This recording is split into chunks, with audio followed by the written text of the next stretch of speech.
Hello, hello. Quick mic check, 1, 2, 3. Also a quick Mac check, 1, 2, 3. How's everyone doing today? Hope you had a great weekend, or having a great weekend so far, I should say.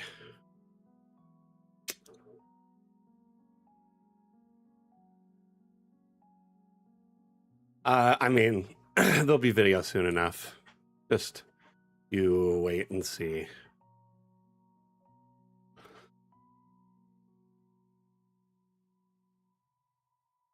Let's check out our itineraries for the day.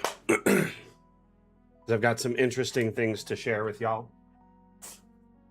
Both, development wise, and teaser wise, and also D&D game related. I learned something new about the ability that I got, or more, that my shadow was stripped from me and what it gave me in return.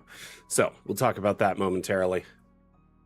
Anyway, so our first segment of the day is Damn News, where we will be discussing object grouping, heavily requested feature that I have finally seen a working prototype for, and I am going to share with you the videos for that. So we'll check that out here in a bit.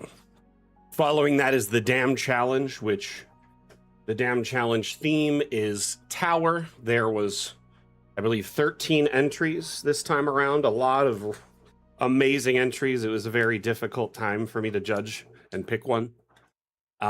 So y'all did amazing work, and definitely excited to share those maps on the stream with everyone.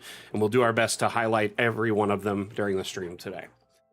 After that will be Dungeon Alchemist Q&A. So if you have any, questions related to Dungeon Alchemist, support inquiries, need guidance with your map making or exports or anything like that, be sure to save your questions for that segment. Granted, if you have questions, during the news segment about the thing we're showcasing, you can ask. But keep in mind, I can't really discuss a whole lot. So moving on from that, afterwards, if there's time, we'll have an asset showcase and a feature showcase. The asset showcase will highlight some recent assets on the workshop, and then the feature showcase, we will highlight the edit room tool. That's all, of course, pending there's enough time after all the entries that we showcase today. So the final two segments are kind of on ice. We'll see if we'll get enough time to go through them today.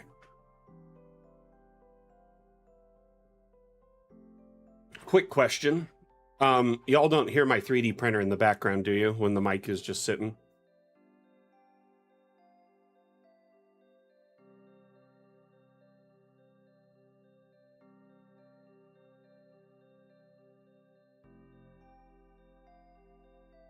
Perfect.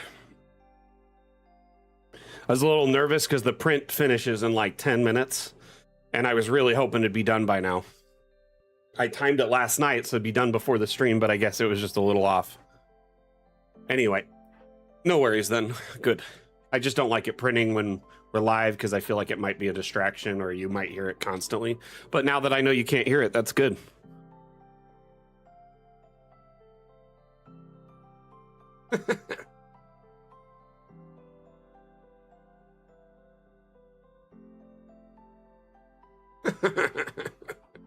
Well, I'm glad it's not distracting. Okay, let's pull up our main screen here. Hello, everyone.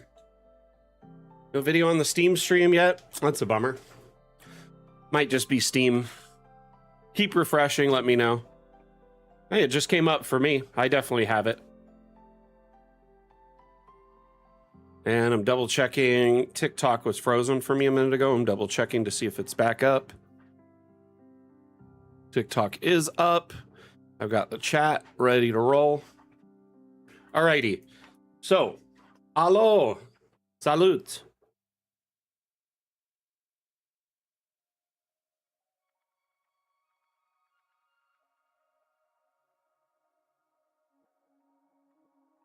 Allo. Allo.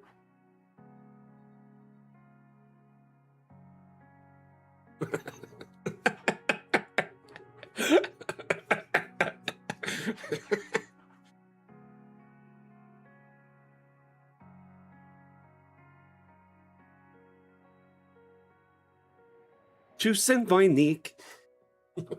Honestly, so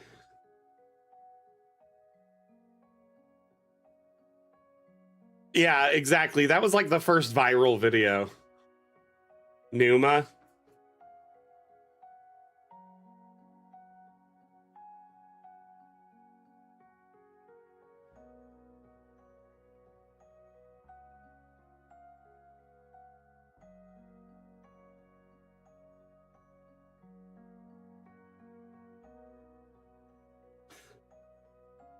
So there's a few things in play here. The vessel itself is grouped up because it's several objects. There's the keel and the stern and the center portion of the boat.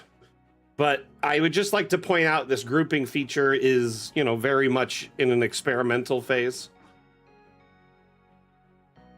Well, the ground and bridges have always affected each other if collisions are on. So if you disable collisions, that stops happening. But that's a normal feature for bridges.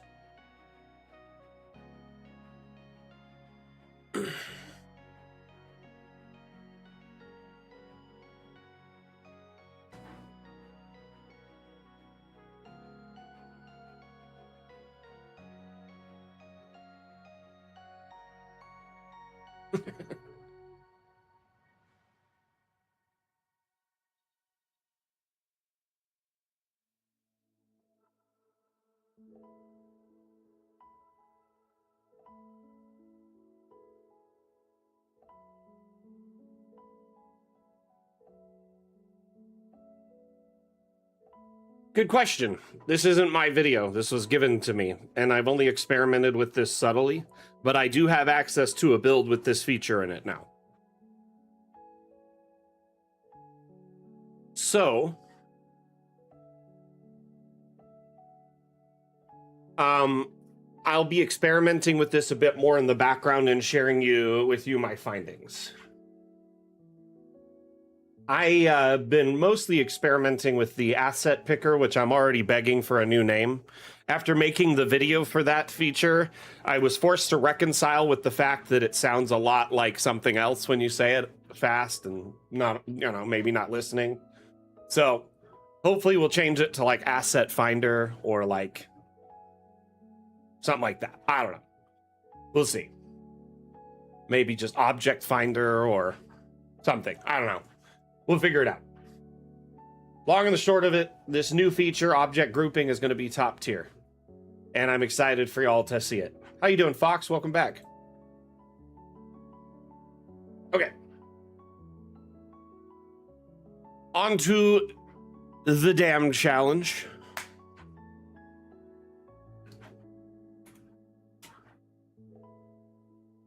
I'm going to give a congratulations to our winner, Swedish Cook.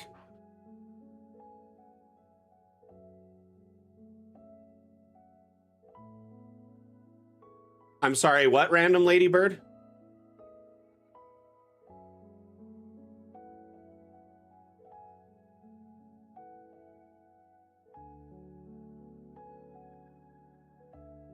But yeah, can we get a round of applause to Swedish Cook? And like I like to say, we can't all win, but we can all be winners. This map was just absolutely stunning. Really enjoyed it. And I thought it was a great wizard tower, which we need more of, always.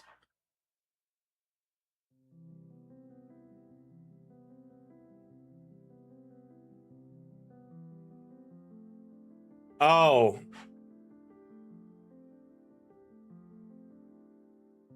Gotcha, Random Ladybird, gotcha. Anyway, yeah, we did get a lot of great entries. So many cool towers now on the workshop, thanks to our amazing community members who entered the damn challenge. This is such a beautiful build. First off, let's just take it in from afar. Lovely symmetry. Lovely stacking. Lovely design at the ground level all the way up to the top. So Swedish Cook, congratulations to you. Very well deserved. Beautiful map. We're going to take a closer look at it from top to bottom. Well, bottom to top, I should say. but I just kind of wanted to take a quick pan around it.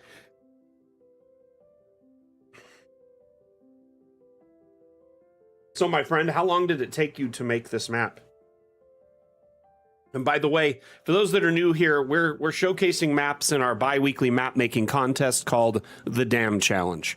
So every 2 weeks, we pick a new theme, and then our community is given roughly 2 weeks to build a map from scratch using that theme as inspiration.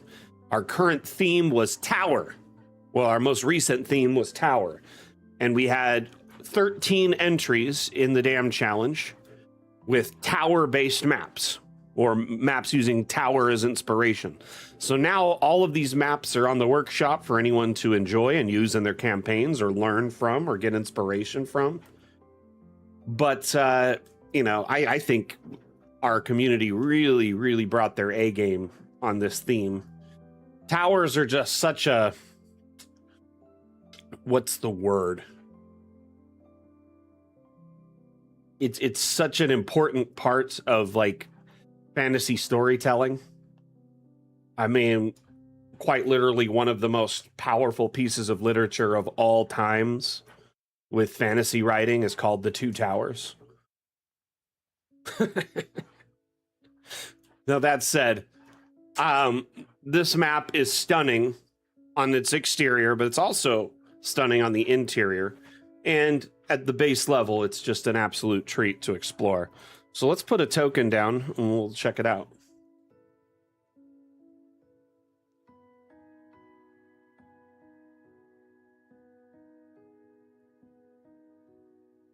So the view down here, spectacular. This probably would have been a shot for, like, you know, social media. Right there. 8 hours? Not bad, not bad. Isn't it great, Guard Troll?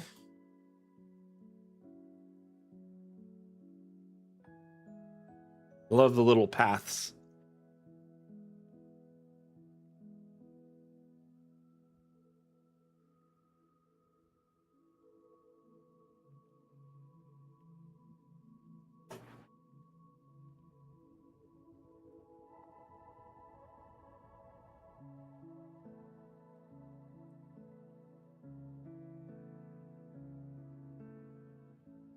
So you've got these kind of towers on each side. These lower towers, which look like beacon towers to an extent.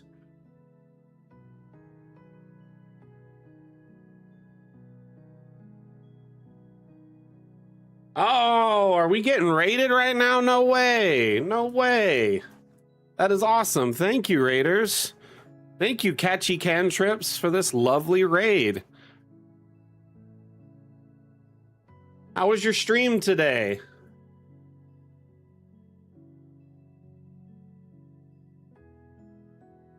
Okay, Damn fam, can we get a warm welcome to the raiders that are joining us here?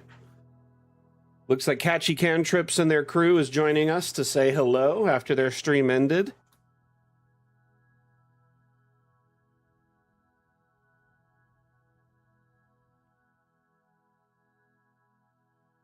Hey, Oscar, thank you for the like and the sub. Much appreciated. Much appreciated.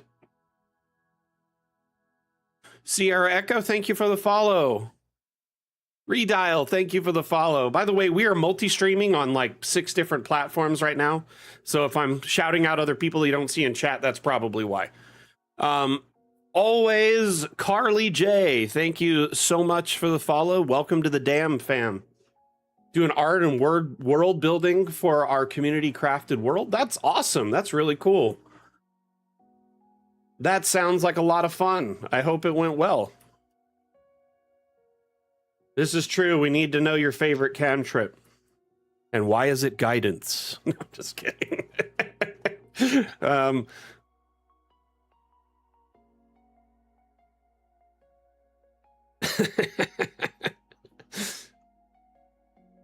So this is called Dungeon Alchemist. It's a map making tool available on Steam for those wondering. This is the official Dungeon Alchemist channel here on Twitch or whatever platform you happen to be watching on. And we stream twice a week for our community to come in and, get their work showcased on stream, to learn more about our product, get hands-on, guidance, tutorials, support, etc. Today's stream, this segment right now, well, the stream is called the Dungeon Alchemist Mapmaking Show, and this segment is called the Dam Challenge. When you save a map in Dungeon Alchemist, it's saved as our proprietary map file. So kind of like a JPEG or an MP4, our map files are a .dam, which stands for Dungeon Alchemist Map, but it also spells dam, so we lean into that a little bit. So the Dam Challenge is a bi-weekly map making contest that we host every 2 weeks. As a group, we pick a theme, and then we give our community 2 weeks to build a map around that theme and then submit it to our Discord for me to judge. This is the winning map. The creator is named Swedish Cook, and this map is a big wizard tower made entirely in Dungeon Alchemist. But Dungeon Alchemist is not just a fun map-making tool. You can build maps for your D&D-based or fantasy-based campaigns, I should say. Pathfinder, also great for Dungeon Alchemist. But you can make your maps and then export them for your platform of choice, whether you like your maps printed, whether you do like a digital surface, like a projector or tabletop, or if you do online playthrough, like a virtual tabletop. And in your case, Catchy Cantrip, you could maybe use it to build maps to help supplement the world building you're doing. So you could have scenic shots like this for, points of interest. There are several camera tools like the first person Explorer that we have, or a drone camera. In addition to that, maps can be exported in a traditional top-down format in either a flattened or a slightly 3D perspective, so they can be used for tabletop play. But anyway, I appreciate you bringing in your viewers and saying hello. Sorry for my elevator pitch there. I just wanted you to understand what you were looking at.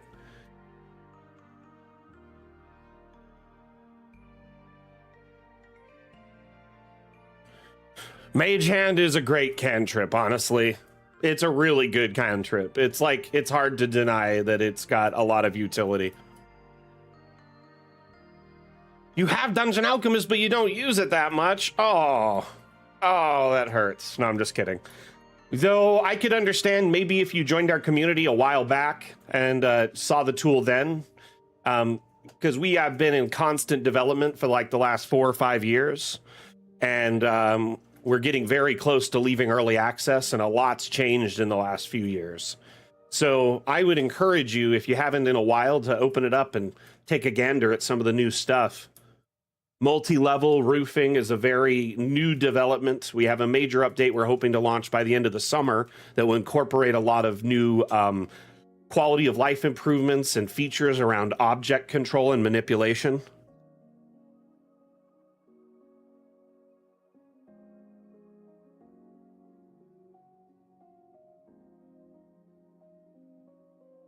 That said, if anyone here is interested in Dungeon Alchemist and then wants to try it out, we have a free demo on Steam, so you can download it, and it allows you to build a tavern in the forest biome, and it can be exported for your play style of choice.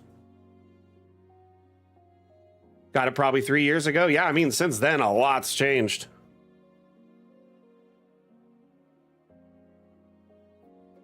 I mean, quite a bit. In that time, we've introduced several new biomes. Multi-level is probably the largest introduction of like a major feature. But there was the introduction of like the ability to do underground building and cave building. Not to mention... Oh, hold on one second. Sorry. Oh, my computer froze for a second. Anyway. But yeah, there's been a lot of changes in the last few years. The workshop has expanded exponentially. Now the community has shared over 14,000 maps, almost 14,500 maps. There's an asset importer, which allows you to import custom 3D models into your builds. And our community has shared over 15,000 models, which means if there's an asset you need that we don't have in our collection, you can search here for one that's been shared by our community, or you can import one custom. Yeah, went over 15K, largely in part to efforts by yourself, Sack, and Asmodeus, and some of our power contributors in the community. Thank you so much for all of your contributions. Anyway, let's get back to looking at this beautiful map, because that is what we're highlighting today, these lovely maps by our community. Yeah, I can't wait till we get to 20K, right? I honestly, like, what I've been trying to pitch to the devs is maybe we have like a creator program for prolific, asset and map creator sharers, and maybe we like a review program where we review their content. If it meets certain standards, they might get like a seal of approval or something that's like a badge that they can put on their content to show that their work is like, the devs and the artists on the team appreciate their work and say, it meets our standards or whatever. I don't know, something along those lines. I think it'd just be kind of cool to do that. Also been trying to get the devs to be on board with achievements. I think it'd be really fun to have achievements in Dungeon Alchemist.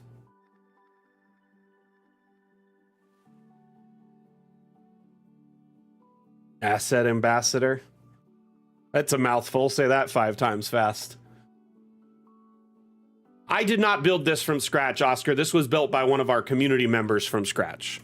But I have built maps, quite insane and in-depth that have taken, dozens of hours. This particular map, the creator said it took them 8 hours to do. But all the maps we're showcasing for like the first hour today on the stream will be maps that were made by our community members. That's kind of the point of today's stream, is to highlight those maps and show off our community's talent, inspire others to, bring their map making to new heights, quite literally, with towers. Man. You're new to the Alchemist community? Both of you are? Cool. So did you recently get a copy, or have you tried our demo, or are you kind of sitting on the fence looking to buy it? Would love to know more. Man, this person has so many telescopes, let me just say, okay? Like looking glasses, right? In D&D, they're like one of the most expensive, just normal adventuring gear items. They're like 1,000 GP, right? So, I mean, obviously this tower is flaunting wealth, but this wizard has like so many telescopes, at least like 10 grand worth of telescopes that I've seen so far. Hey, Multiculturalist James, welcome back. How you doing, my friend?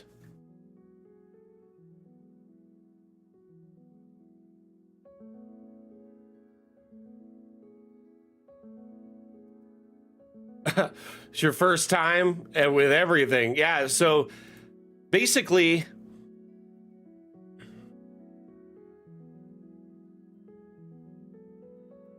Dungeon Alchemist is, just a tool for, dungeon masters, game masters to channel their creativity into making maps. I know a lot of dungeon masters have these brilliant ideas for maps, but they have the same artistic talent as me. Like when it comes to drawing, I can basically do some stick figures. So theater of the mind was usually what I went with for maps a lot of the times, or props, right? So it looked like a war table, when we'd be playing when I was younger. But with Dungeon Alchemist as a tool to make maps, it allows me to build maps that are, in my mind's eye, much more accurately.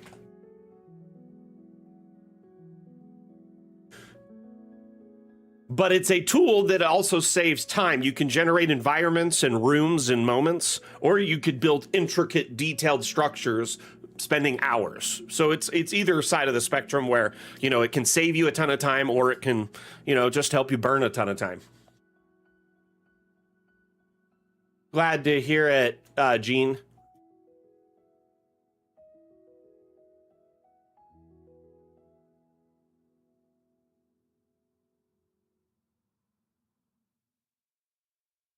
Goodness, I gotta say, this is just stunning, Swedish Cook. You did a phenomenal job on this build. Wow, 1K hours, Anani? That's impressive. Have y'all ever seen the TikTok viral video of like a guy freaking out about spyglasses? He's like, honestly, I think I'm going to just have my character learn how to craft spyglasses and then they're just going to retire. Because they could just make a spyglass every year and have enough money for like ever. He like is freaking out about it because it's just like, you make a spyglass as like a commoner and sell that, you'd be set for forever. Artificer idea, right? Oh, for sure. Especially once you get used to everything Dungeon Alchemist can do. Like if you use it for just quick practical maps, it can be done in moments. But if you want something very bespoke and detailed like this, you can get really used to it and start busting it out in like a few hours or less. Oh my goodness, guys and gals, I got some interesting news this week from my DM, who I see is lurking at the moment. I don't know if they're actually watching. But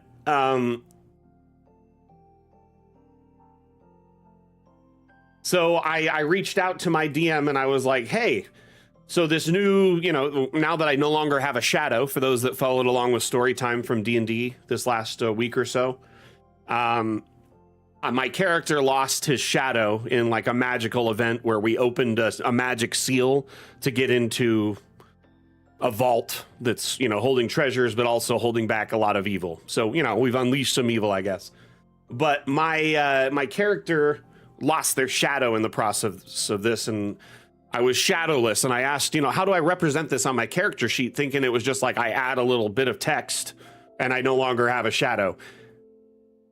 Fam, I got a whole feat from this. There was more than just me losing my shadow.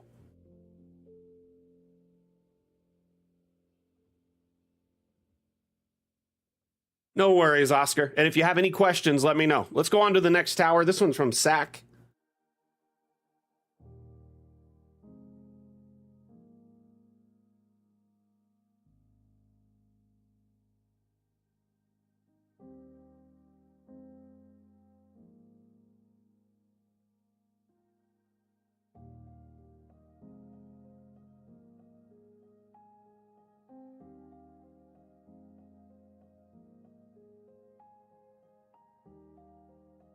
So here we have the Astronomer's Tower.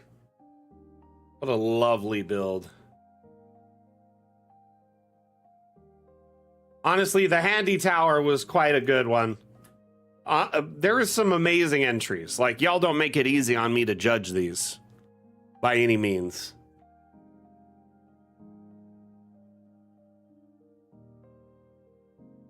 Sack, this is a lovely build. And I saw you made a couple variations of it. Is that true?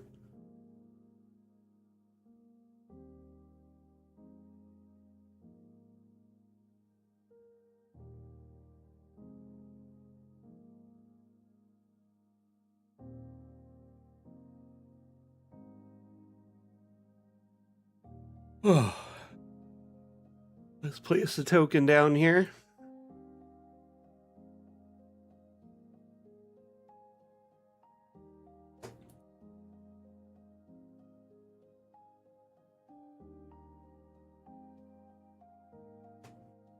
I like this little, just like entry area.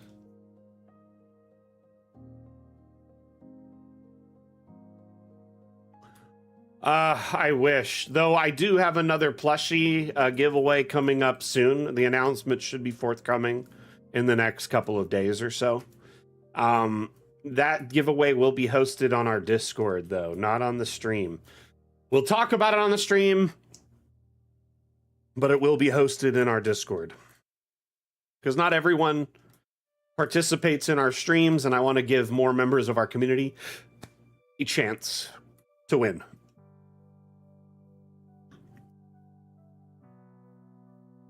This little storehouse room is like one of my favorite levels.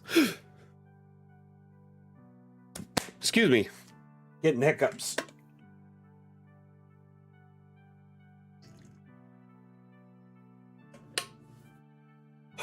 Excuse me. Goodness. Ooh.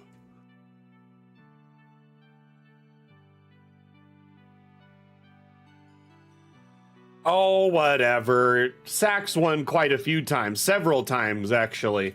If I recall, the skeleton token you guys have is like his favorite token he got because he won once, if I'm not mistaken. Oh, but yeah, you don't enter that much. This is true.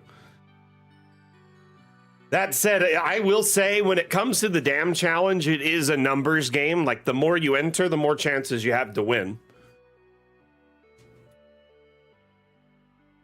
It's like a lot more likely to win. People who have won the most are the people who enter like week after every other week, you know?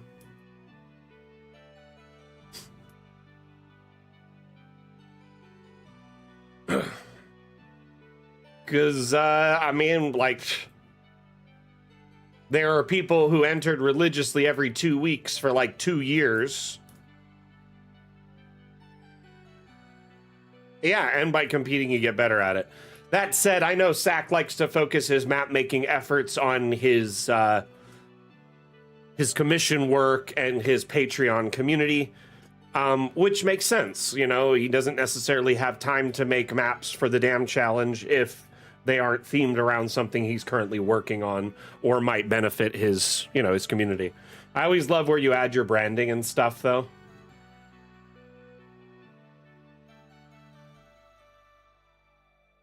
Hey, you know what, Blue Mage? That is totally fine. Break when you need to. Don't get burnt out. And it's not like a requirement to be participant in the Dam Challenge. It's just fun.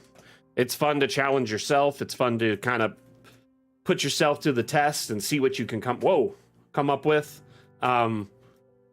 See what kind of creative things the community is up to. In my mind, it's really just fun. I don't really see it as like a strict competition or like, you know, the winner being, you know, someone held above the rest. It's really just a fun contest to spur creativity in our community, come up with new map making ideas, and also get a lot of amazing maps on the workshop.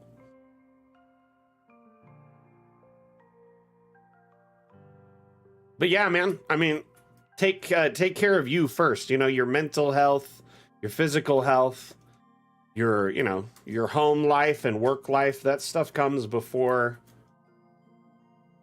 you know, you make a map for a silly contest.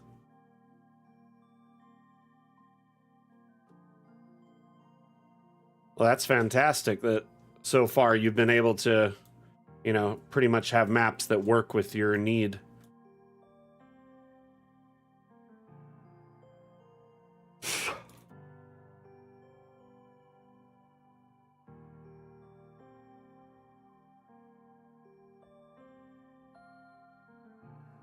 Yeah, the greenhouse doors are kind of hard to spot sometimes if you're like not looking carefully.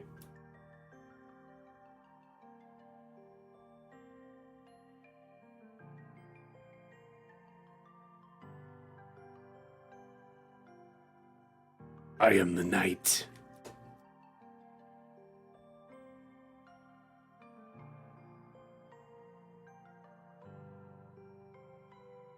Alrighty. Lovely build, Sack. Thank you so much for sharing. On to the next. We got so many maps to share, so we can't spend too long on each of them. Another great one here.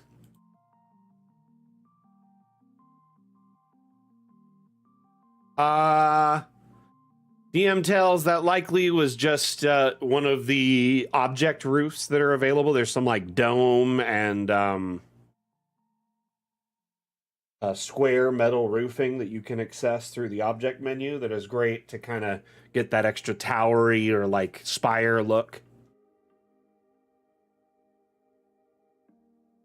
In a time before we had roofing built into the like room generation, people would often make roofing out of objects.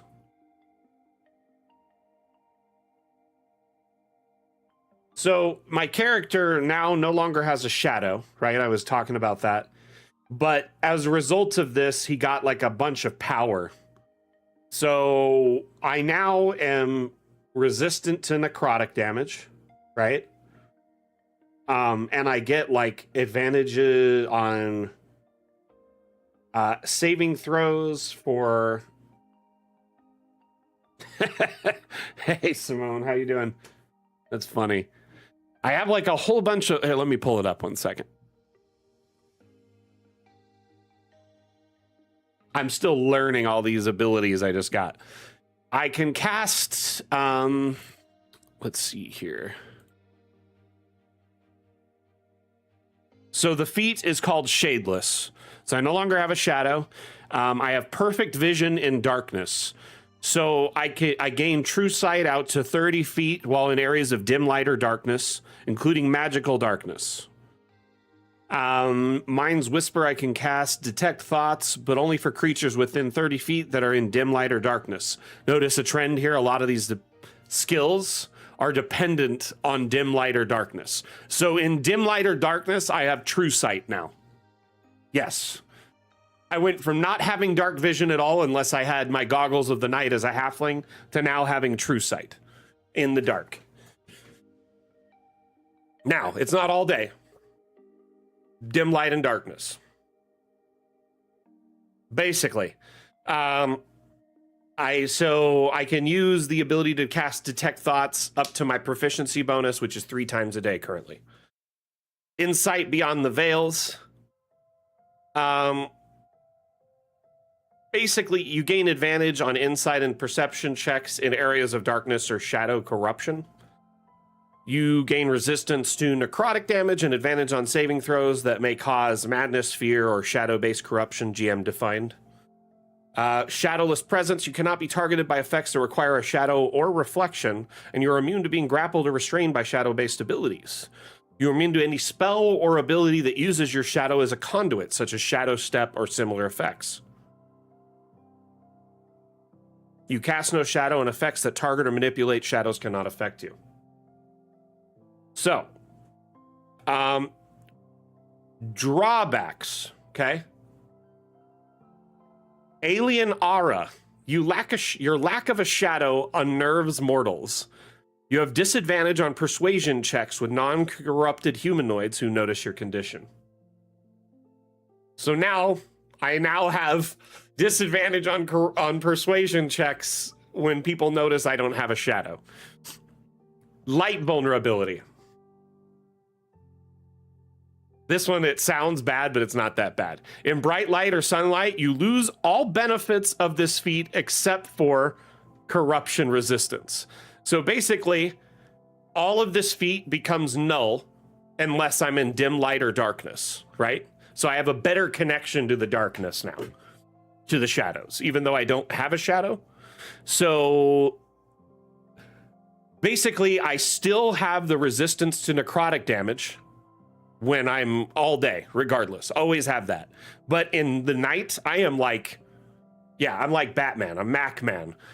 It's funny because during the day, or like at night, I can see everything. I could see through illusions. I could see invisible creatures. I could see in magical darkness, regular darkness. And I could see into the ethereal plane. But during the day, I sleep. I just see nothing. I'm just a normal dude. Anyway, back to this map.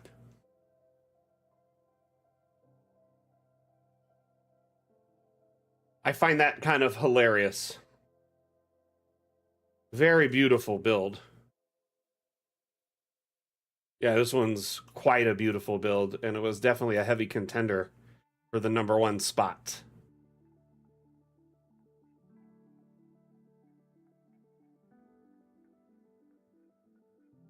Anani was trying to make my computer crash, as always, as is written. The color scheme, though, very impressive, and the tower symmetry, very beautiful. Let's drop us a token down here.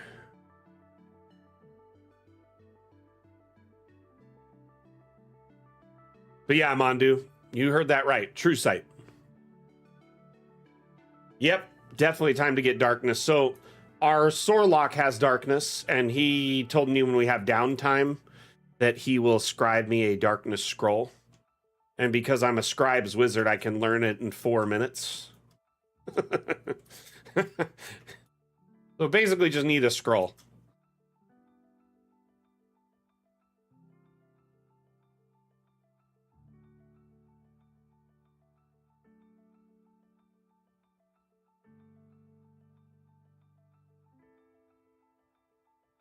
Let's head up the stairs.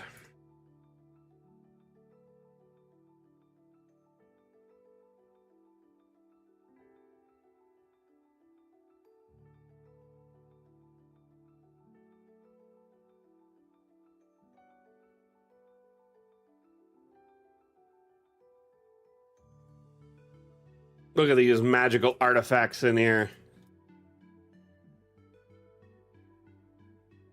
Depends on which PC. One of them is way better than the other. Like, one's still really good, but one of them is like significantly better PC than the other now.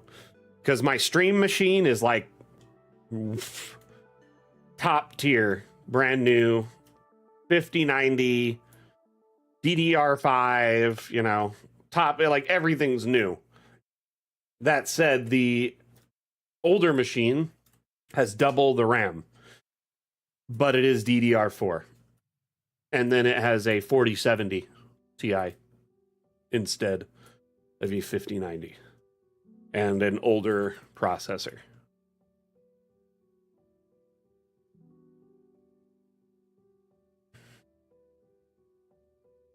Either way.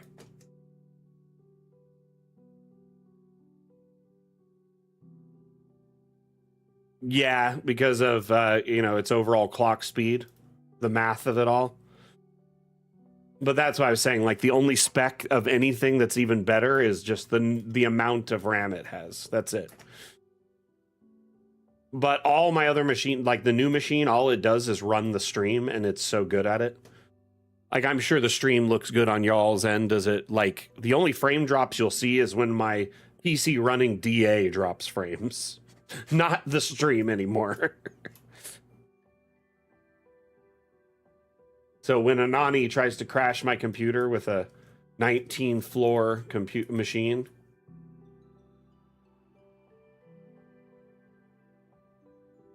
or 19-floor map, we all use butterflies.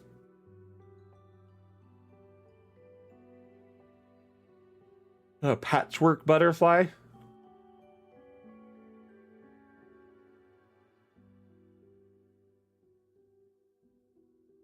Oh, nice.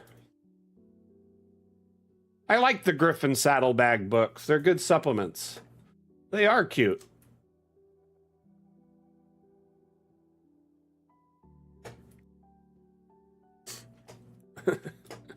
So for the last 2 days, my printer has been diligently printing. Ooh, I like the shrine here.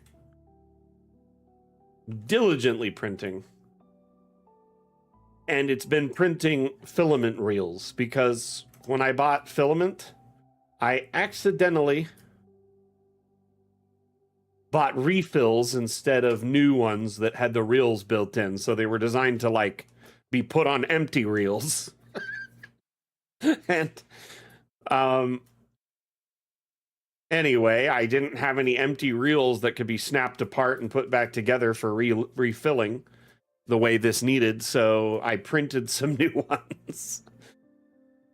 So, like, anytime my printer, like, I had time to set up a print and get it going, it was printing a half of a filament reel, and I'm on the final half of the 4th reel, I think, now. Yeah, and normally if I had bought the filament with the reel attached, like it's all wrapped on the reel, it is like $5 more per reel. So I ended up saving, when I bought a whole bunch of filament for this printer, quite a bit of money. At the time, I was like, oh, this is a great deal. And I just kept adding more. And I didn't realize that there was no reels on like over half the filaments I was buying because of the sale. I was just blinded. That said, yeah, printing them. And I've been putting them on myself. It takes like 3 seconds to put the filament reel on once you have the thing printed. And those reels only cost about 35 cents to print. The only downside is the time, but this printer is very fast. It's very fast. it can print a half of a reel like every couple of hours. So I'll just set a print, set it, go away, do something else. Like yesterday, I was working in the garage and the yard, and I took the missus to a doctor's appointment and a couple other things, working in the garden. I love this room right here.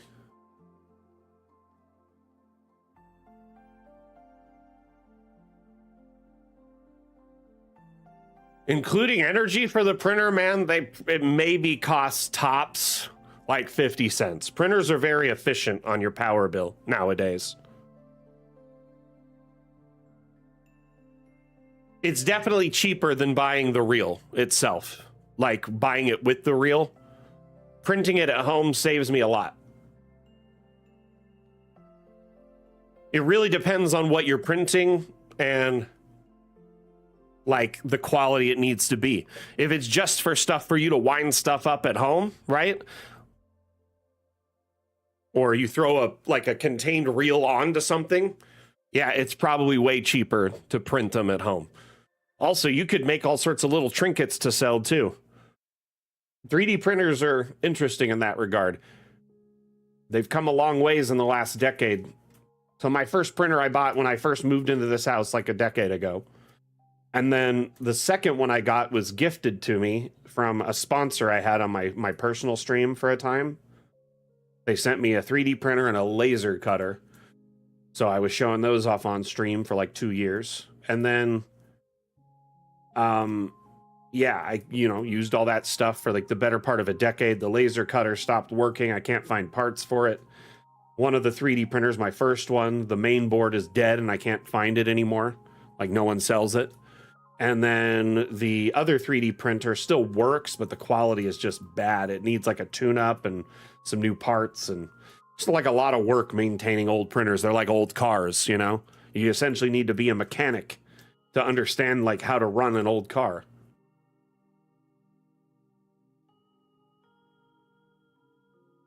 You had a laser cutter for your work? Nice. I think I'm going to buy like a laser cutter, laser etcher sometime in the next year. I'll start saving and eventually get one. There's a few things that come first, though.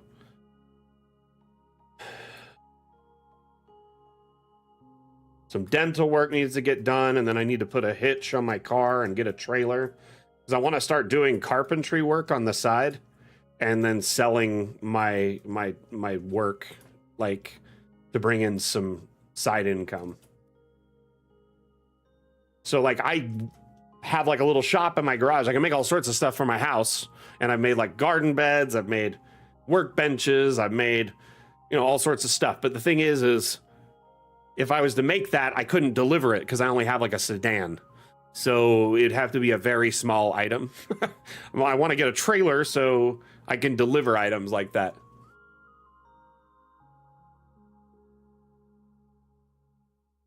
Yeah, laser etchers, you need to have it done outside or in a garage or like a shed, or it needs to have proper filtration. And certain types of printers need proper filtration. Actually, this printer that I just got, it filters out the air while it's printing and after each print, and it has a filter you have to change like every 6 months. There's also like resin printers. Resin printers are toxic if you keep them in an enclosed space. It can kill you. That said,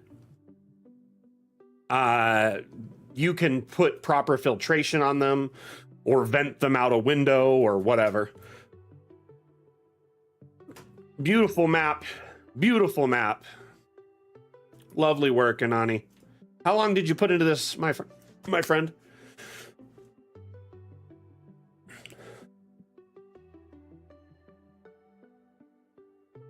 There are laser etchers that are foldable now. They like fold up into something this small when you're not using it. Then you can unfold it and put it on like your kitchen table when you're etching. But then you'd want to have like a window open and a fan blowing the air out because it'll get very smoky and toxic in there depending on what you're etching.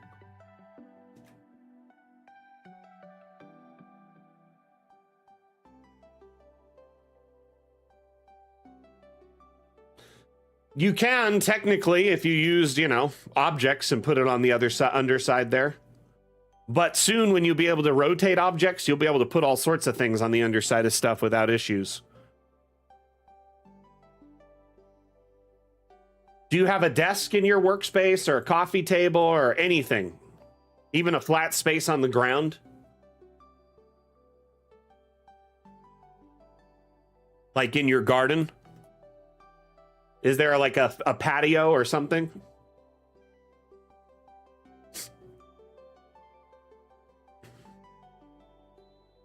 When I first started 3D printing, I had it on like the equivalent of like a shelf in the corner of my room.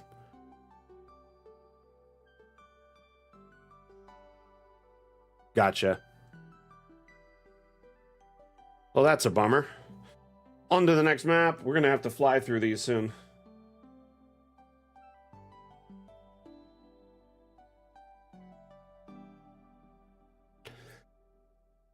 So I was talking with Mrs. Mac, and she's going to draw me some new character art for my character now that I'm kind of changed, because now I no longer have a shadow. And I also kind of want to represent my true sight. I was going to give myself wizard eyes, like eyes that kind of look like almost like the universe. But what I wanted was one of my eyes to look like that and the other one to look normal.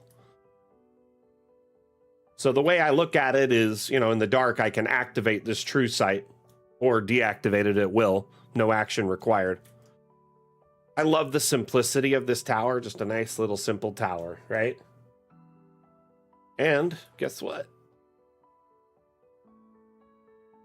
You've got some extension to it down here. Just other little attached buildings. Not necessarily attached, but like attached structures in the area. Hey, Zach, how you doing?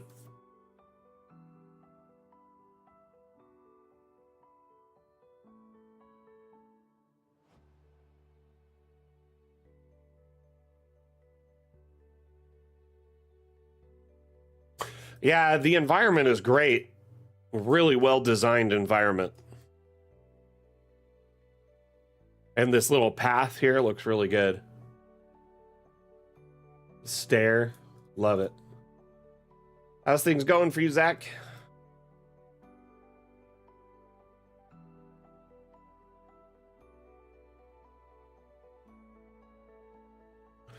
I've been, oof, what am I stuck on? Been wonderful, thank you for asking.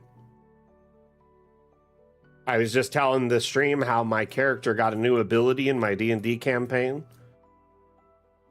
Because I basically just sacrificed my shadow as part of a magical ritual to destroy a like some magic wards that were sealing a gate into a place that is apparently loaded with danger, but also treasure.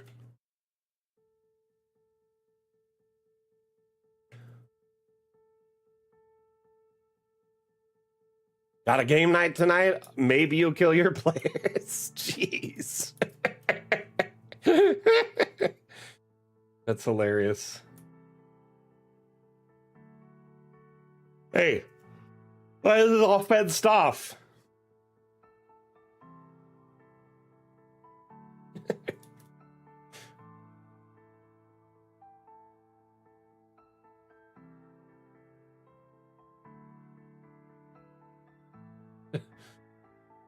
Their characters, right?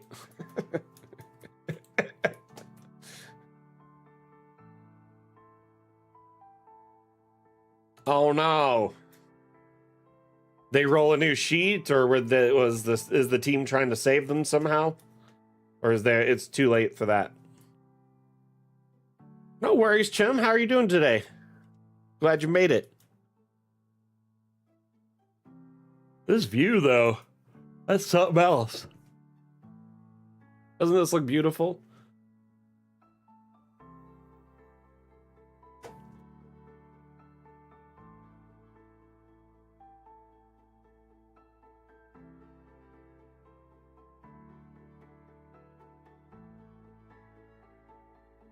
Dark fantasy, so they're scarce. Oh, that's a bummer.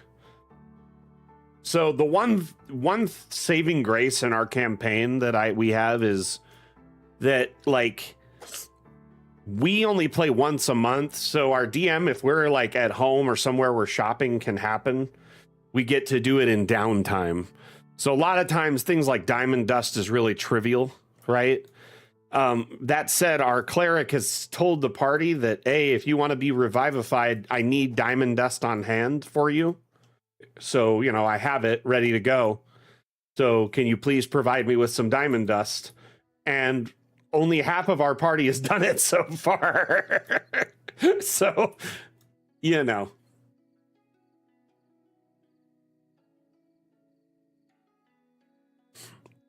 I definitely, Sack, I'm going to lean into the whole, like, because if anyone notices I don't have a shadow, I'll be like, wait, what? How did that happen? Are you playing a trick on me? Like, kind of blame it on them? Like, gaslight them into thinking they're the problem? Or no, I see it just fine. What are you talking about? That, or possibly, like, yeah, I have several ways I could do an illusion shadow. Like, I could use prestidigitation to kind of just give off a basic kind of shadow vibe on the ground, right? Or silent image could work.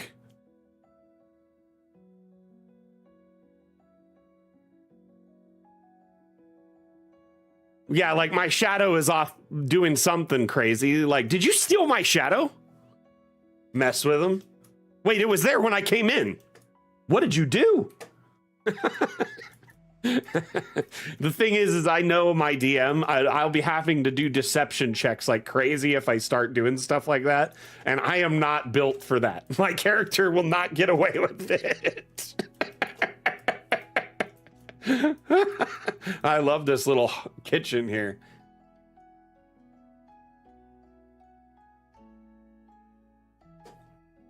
Though I would be down to try and do some deception checks. So my character is a hospitality halfling, so I get a D4 bonus on persuasion checks. But now I have disadvantage on persuasion checks if someone notices which was like my saving grace, because I'm like only like +1 charisma, right? It's like basically one of my dump stats. My dump stats are strength and charisma. And so that like persuasion check D4 plus guidance is usually my saving grace when it comes to stuff like this. Or I have luck die. I'm hardly ever the face of the party doing persuasion and charisma checks, though. But now if it comes up because of my shadow, I'm going to have to think on my feet.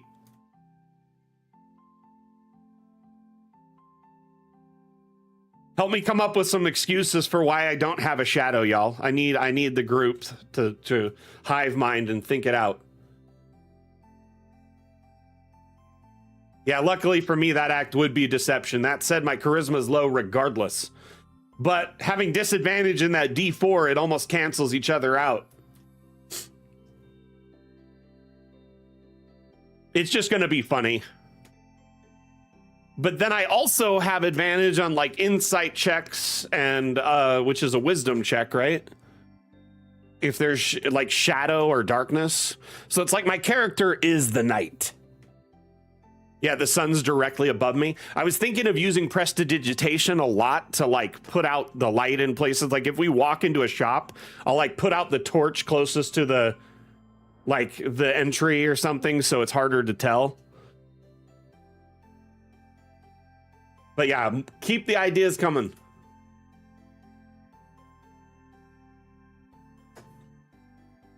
My ancestor sold its shadow. A hag stole my shadow.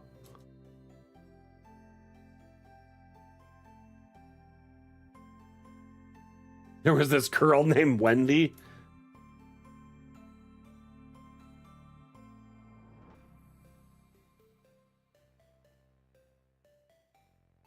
Honestly, Zach, yeah, I Zach's sentiment exactly. Like, first and foremost, if it works for your needs, it's perfect.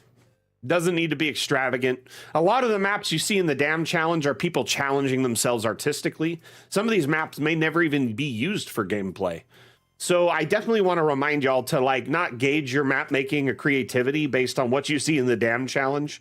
If anything, it's more just to let you know what's possible in Dungeon Alchemist. Or, you know, what you can strive towards if you practice enough.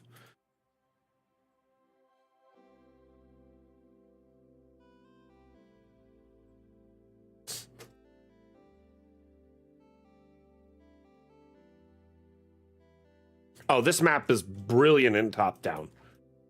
It's beautiful. This is a lovely build, and it's a great encounter map for your, party passing through. Maybe they got to go to a tower, that's in the vicinity to investigate something, or the tower collects a toll as you pass through the area. Something, whatever.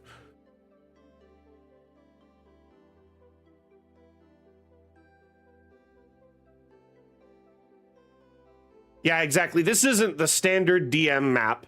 If anything, it's more like it's definitely the artistic limits of what Dungeon Alchemist could do.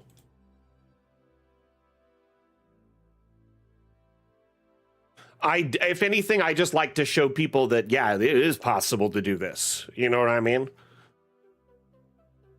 That is so cool. This map is really cool.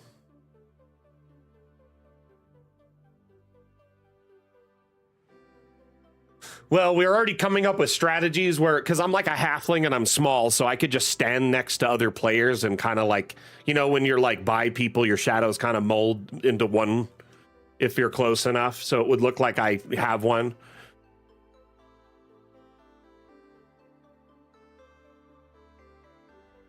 So Rev made this one here.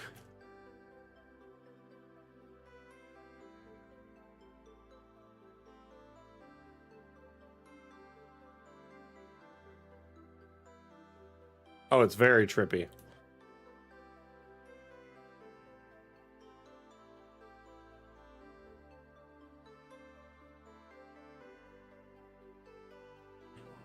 Rev likes to use a lot of portals in his designs.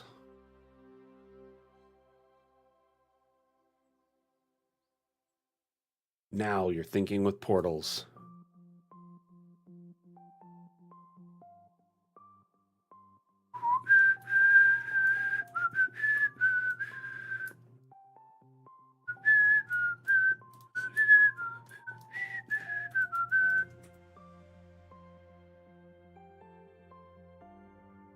I love this right here.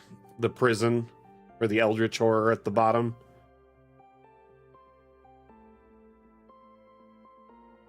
But I mean, like, if I was a wizard, I would have this quirky, like, disconjointed house that's like, it's designed to be like a murder house for anyone else coming into it that's like your enemies, because there's really no clear path to navigate it. You'd have to know where all the portals are and the, the quirks of the place, if you will.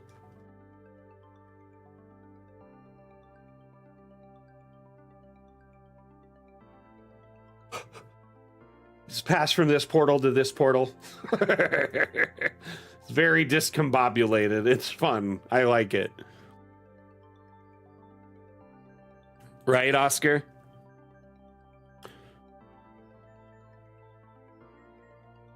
Yeah, the portal room is really dope. Pretty much every room is a portal room in this build, though, because that's how they get around, is portals. You get a dimension door. You get a dimension door.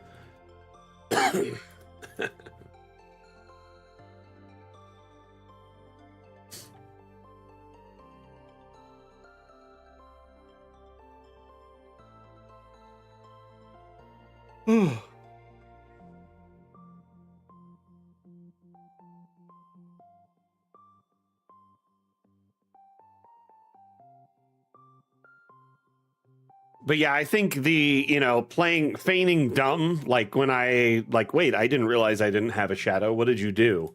Or when did that happen? Or, oh, he ran off again? Silly shadow. And your shenanigans. Ew. Eee.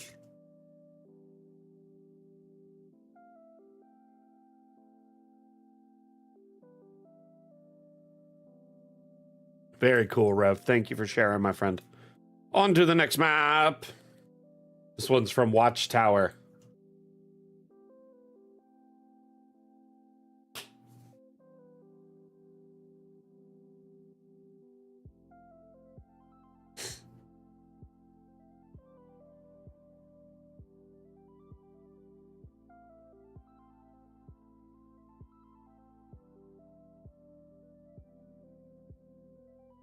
Stand by one moment.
Oh no!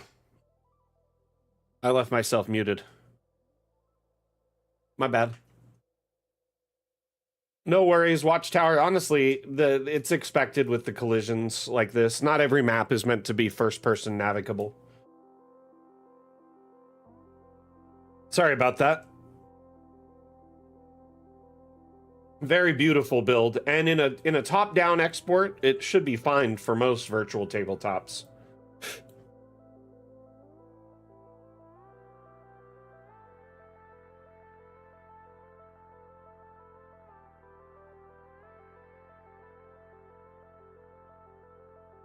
Oh no, Sack. I hope your hard drive's okay. Maybe restart the machine. Please tell me you got a backup somewhere.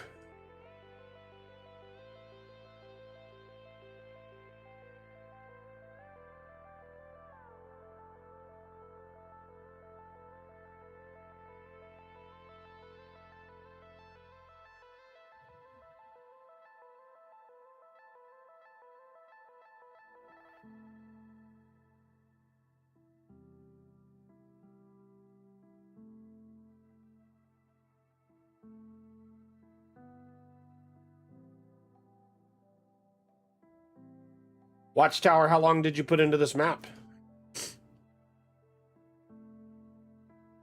Simone, did he get in trouble?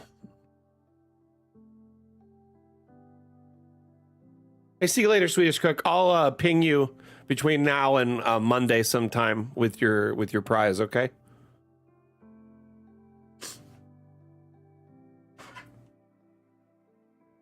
Did good managing his time. Oh no. Yeah, man, I'm sorry you ran into some issues.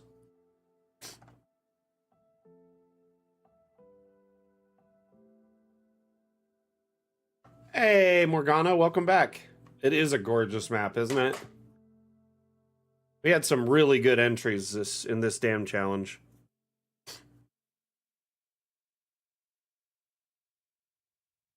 For sure, lots of positivity all around from our community. Check this out. This is a filament reel I printed last night, so it snaps together. So you buy the filament refill, which is just like wound up, like, just plastic filament cord. You open the bag, slide it on. There's a little notch on one of these here. And there's a notch in the cardboard of the reel, so it lines up perfectly. And the reel has RFID chips in it, this particular brand, Bamboo Labs. And their RFID chips, if they're in their filament loader called their AMS Pro, like a automatic material system, it will read the filament and keep track of roughly how much of it's been used. So just had to print a few of these bad boys. Each print was one side, so it's like I print a half and then print the other half. It's not too bad. 3D printing is fun, but I've been experimenting with this printer with multicolor printing, and I just got a bunch of colors in, and that's why I've been printing the reels, because I want to try and print a Hendrick, a multicolor Hendrick. So I'll probably make one that's like the plushie model, but in 3D printed, stuff.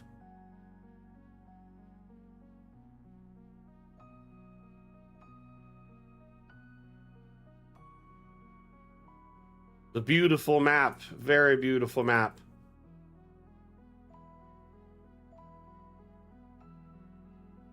I love the crane, because a lot of people will build maps like that are tall and not think of how things get up there, right? And this crane is brilliant. Could ferry in some stuff, boat in some supplies, and then just lift it up.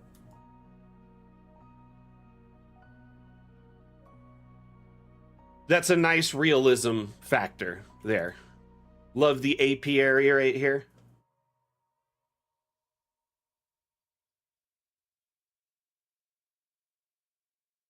So the hand, I'm assuming, is a giant that died. It's its hand, right? Or a giant that was turned into stone.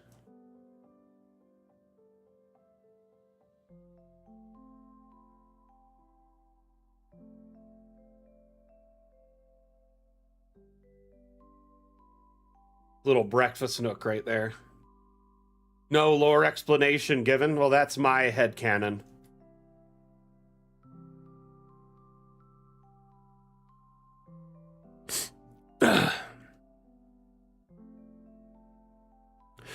That's the dying throes of a giant turned into stone,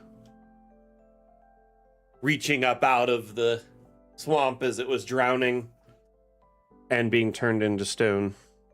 Or sinking as it was turned into stone. You go with a god? God, Titan. Close enough. But yeah, very big.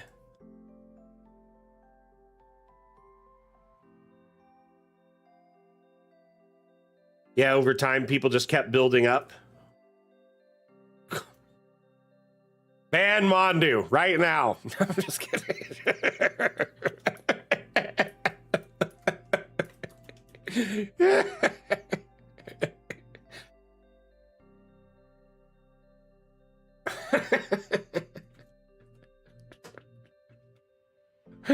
Oh my goodness, man.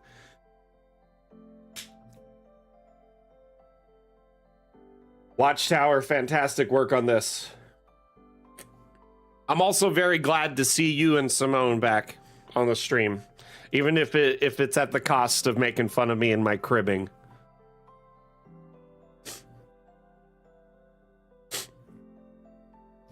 I made some garden beds and they were all cribbed up on the side.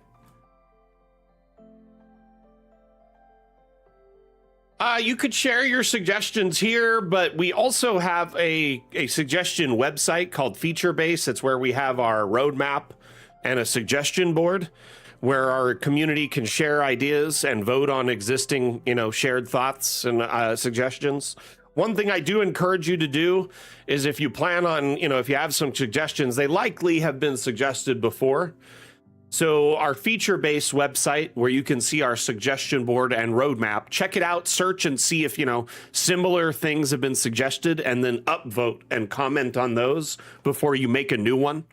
Instead of diluting the existing, feature suggestion. If it is a brand new one, no one's ever thought of it, by all means. But keep in mind, sometimes people may phrase it slightly different, but it's the same thing. You know what I mean? Other than that, we love community feedback and we act on it constantly. For instance, multi-level and roofing was a feature that was never even promised with our Kickstarter, but we ended up implementing it due to so much feedback and suggestions from our community.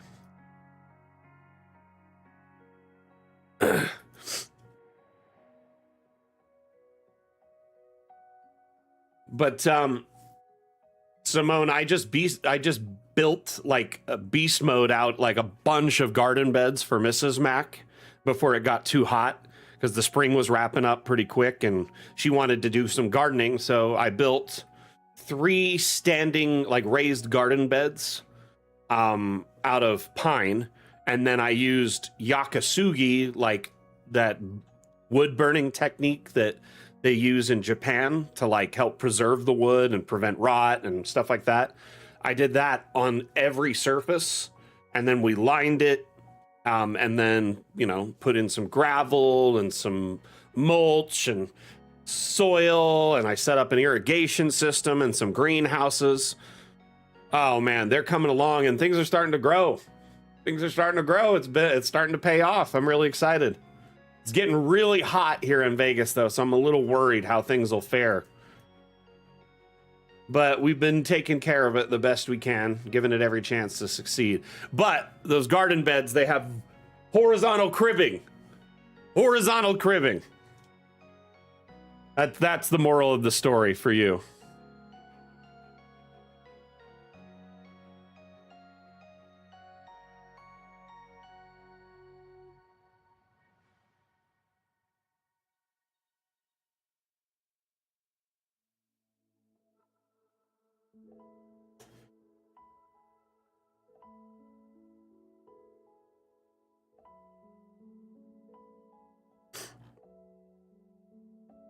I love the idea of like a simple farm or a home built on top of like an ancient relic, right? Like, isn't there like there's a farmer or something who was digging in his basement and then he found like an ancient city under his home? Like, isn't it called Denkiru? I don't know what it's called, but anyway, he ended up finding this. It was like a shelter that an old civilization would take shelter in when they were getting raided, right? And no one had like known about it or forgotten about it for like generations.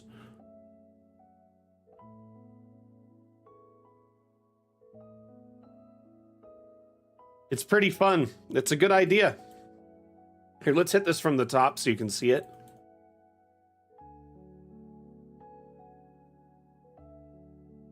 Yo, millennials and Gen X, y'all remember the game Simon?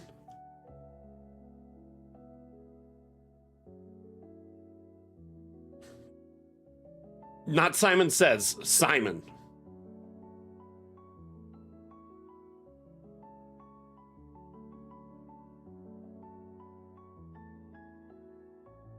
Hey, Belle, how you doing?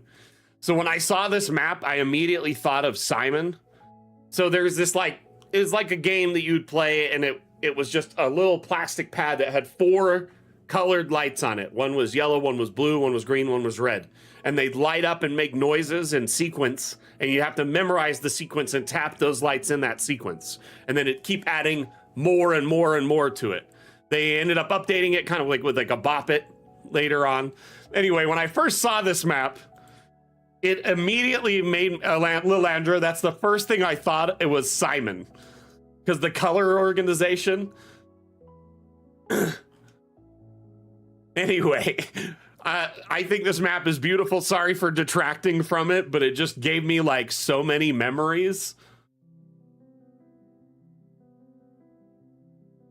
of playing Simon as a lad. Google Simon, the game. But Tarasol, if you have suggestions, let us know here, and also let us know through our suggestion board. We love to hear it, and we love acting on those suggestions. We just want to make sure our community voice is heard and not diluted through, you know, multiple suggestions of the same nature.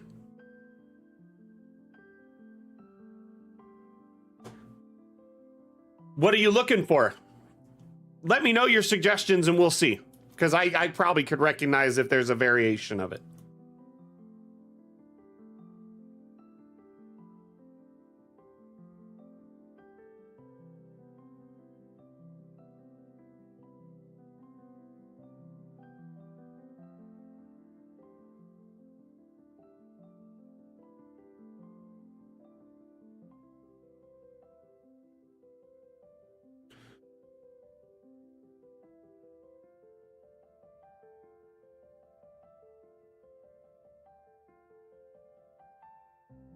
Colorize the grid? You can change the grid color.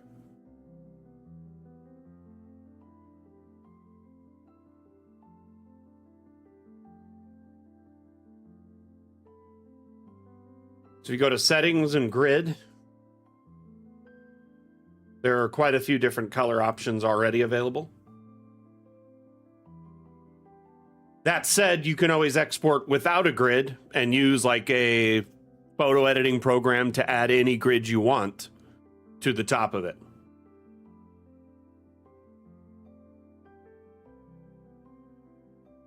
Like I just suggested. In the interim, you could always generate it with like a generic grid or a green grid. Green is really easy to supplement different colors if you want, and then you could just edit portions.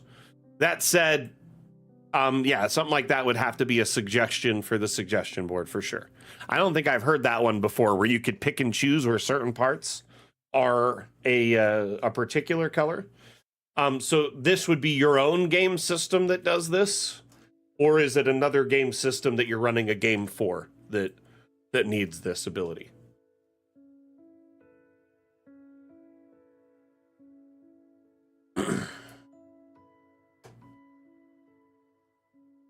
Whoa.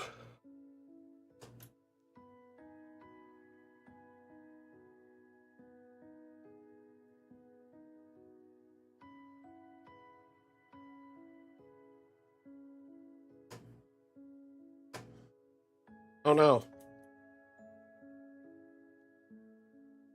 Hmm.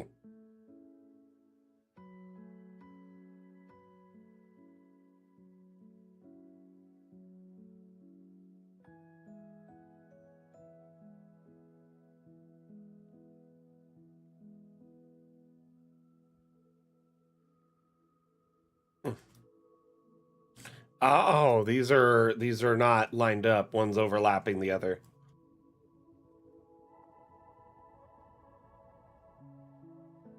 That's where it is. Oh, still doing it. Weird. What am I getting hit by? Huh. I'm not seeing it there. Interesting.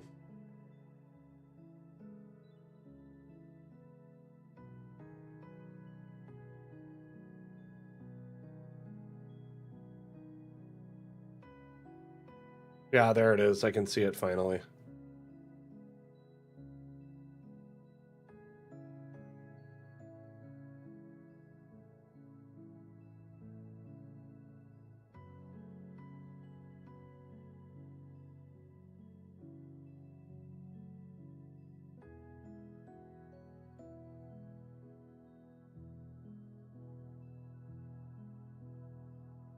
I think that fixed it. Hey! Except for when I rotated the stair, I messed everything up. It's okay. This is the only floor we're going to have to deal with this on, I think. Elevator up. Oh, no. I'm going to put a token up here, and we'll just move past it. No, I only turned the one.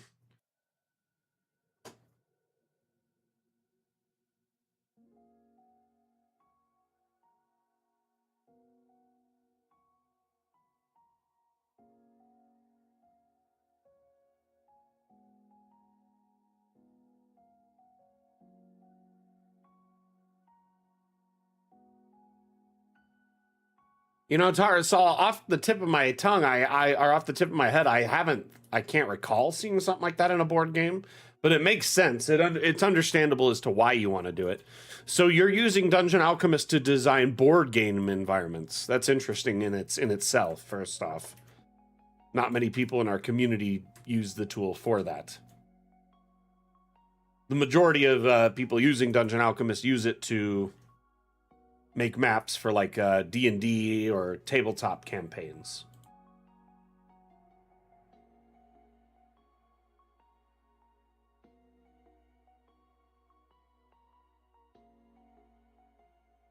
Or were all of them on top of that one and it rotated everyone on the way up? No way. Did I? No, we're good after this. Yay. It was just that one was ruined because of me. Well, on the floor. Oh my gosh. Collisions.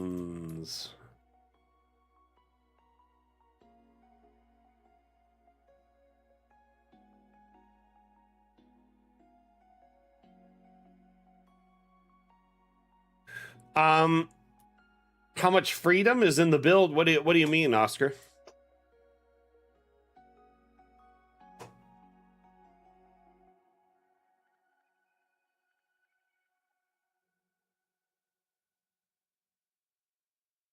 I mean, really, you have a lot of freedom. But that said, we're still in early access, so there are tools and environments and things that we're lacking on, right? That aren't necessarily available. So, like, one thing we don't excel on right now is like ships, you know? So, we're working on a ship builder in the background for a future update. Another thing, yeah, that said, because we're in early access, we're ever adapting and changing. We're hoping to leave early access within the next year or so, which will be a great, leap for us. Oh, no worries. I want to make sure we answer your question correctly. So, I mean, it has quite a bit of freedom. You can pretty much design almost anything you want as long as, the tool set's available, like the object is available that you're looking for. That said, you can kit bash quite a bit because you can merge objects together and kind of overlap them. Our next update will give you the ability to rotate objects on any axis.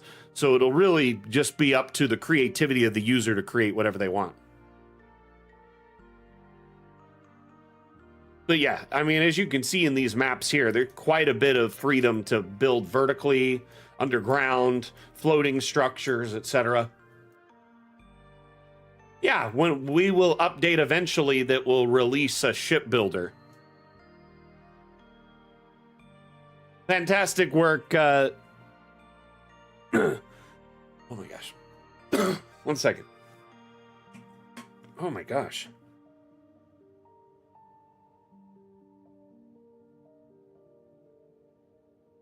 I think I just choked on a cat fur. Oh my goodness. Okay. Sorry about that. Lilandra, thank you so much for this lovely entry. On to the next. This one's from Lombrowan.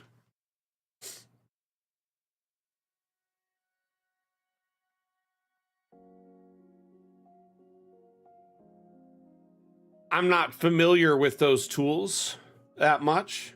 At the end of the day, Dungeon Alchemist is a map making tool. So it's designed to build maps for your campaign.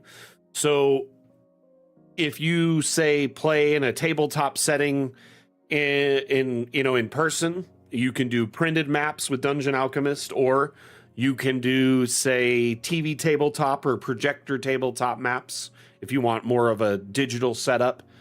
The majority of people in our community use the maps with virtual tabletops, which are kind of a more common thing now that, especially now that online gaming and the tabletop gaming scene has taken root. But you definitely don't play in this tool. You build the map in this tool, right? So you essentially build encounters and environments for your players to explore with this. And then you export this as like an image or a video, and then you use it in your campaign how you see fit.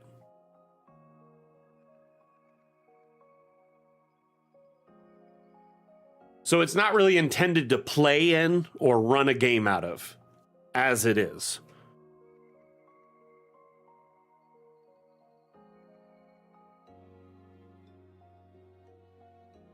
So Tarasol, if a suggestion doesn't exist along the lines of what you're saying, then you're going to want to create a new one there. We just asked you to look just in case, because often people will generate duplicates of ones that have been suggested and upvoted hundreds of times. So if you're not finding one, then yeah, by all means, create a new one.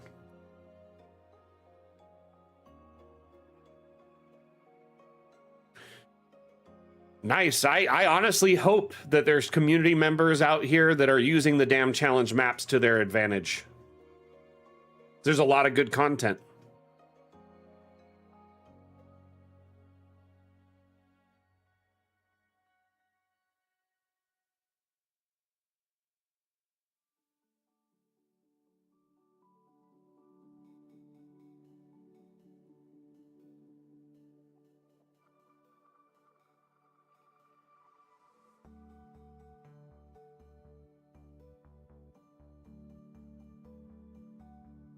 You go in the left door, you die. You go in the right door, you die. This is the worst Monty Hall problem ever. We introduce a third door, your chance to die increases.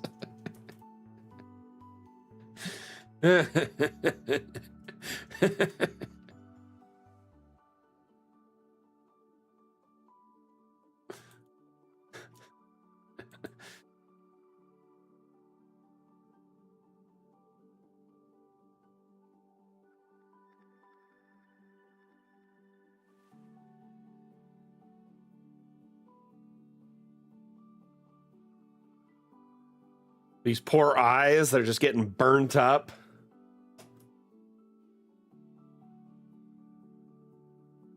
Whoa.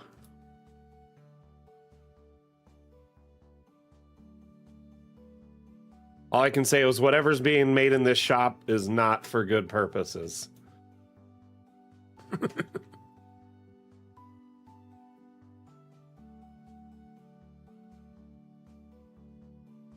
You answer correctly, you get teleported. What is it, a riddle?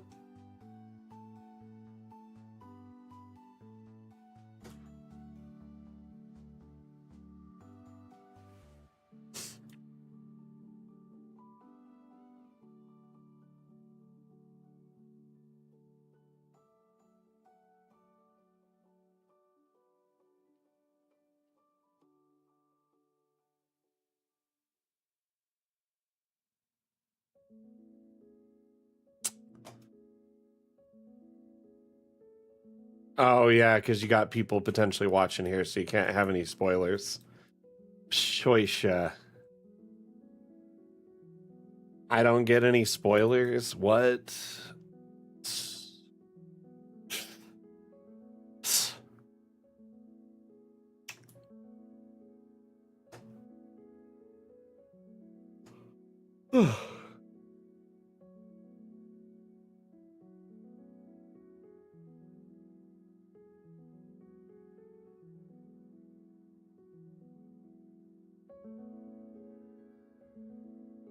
Books.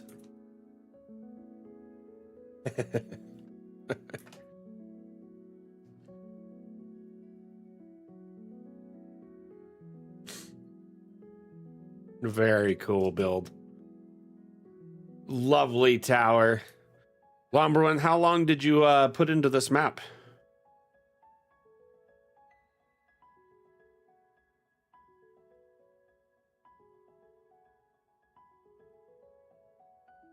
We got a magic mouth.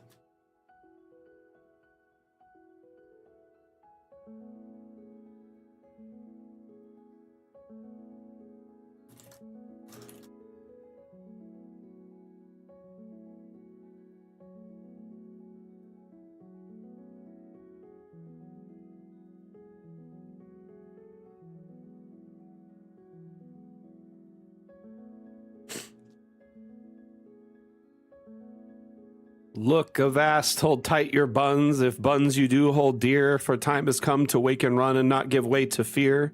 Beyond this room are 1,000 rooms, outside of them still more. Beyond each door on every floor, danger, danger evermore. Stranger, hark, the traps galore may kill you whilst you do explore. To free yourself from this tomb and never more re-enter, find the room amidst the room that lies exactly center.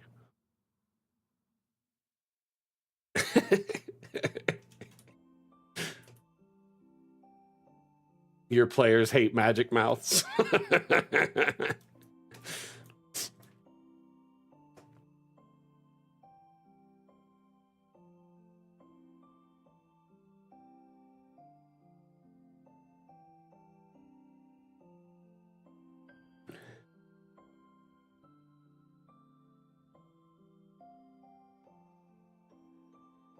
Very cool build, Lumberwin. I like it a lot. Thank you for sharing. I especially like the vibe outside the tower. It's just such a demanding presence in the middle of this forest. Like unsuspecting forest, even. Isn't it so cool? All right. Yeah, let's start talking themes for the next challenge, shall we? I loved how much entries we got around tower. I think because tower is such like a tower in a tabletop game seems like peanut butter and chocolate together, right? Like certain things blend together well and are really easy for certain people to build or find the time to build because they likely will use it in their campaign.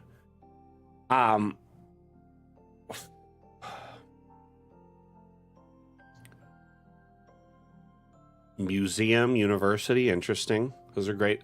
Pick one of them for your suggestion.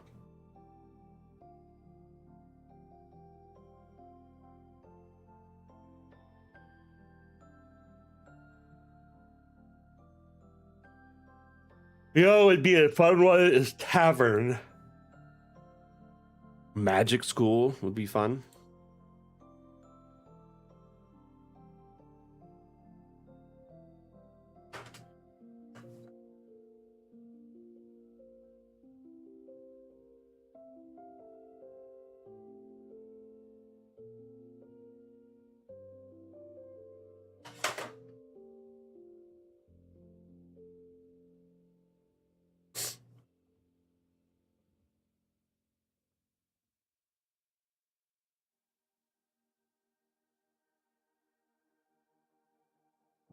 Ah, this is Highland Lass's build, isn't it? Lovely little star wall design, which star forts are arguably the most defensible fort designs because it divides the forces up into areas where they can't see each other unless they all attack on the same surface. Very beautiful build there. Great use of the room building tools to build the city wall, a simple barricade wall. And as you can see, it's got the loopholes or arrow slits. They're multifunction. They give sight lines for defense and cannons, but also it divides the enemy up as they splash upon it. So if the enemy attacks in waves, they can't be on a single flat surface. They have to be split up. Very defensible.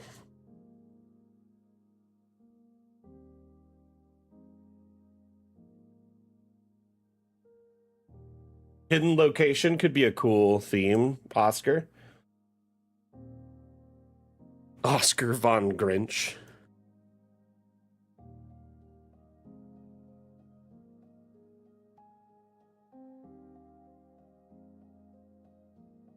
You suggest portals? The cake is a lie.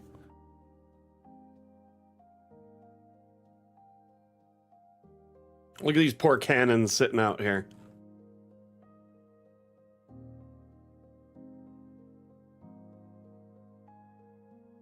Quick question.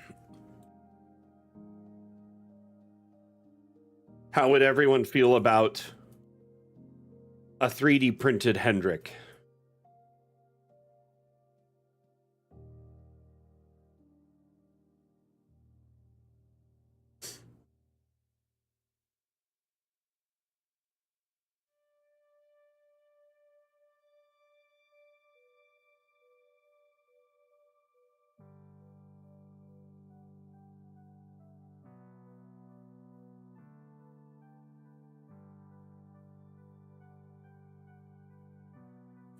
Not for a theme, just for like a fun theme thing for the stream.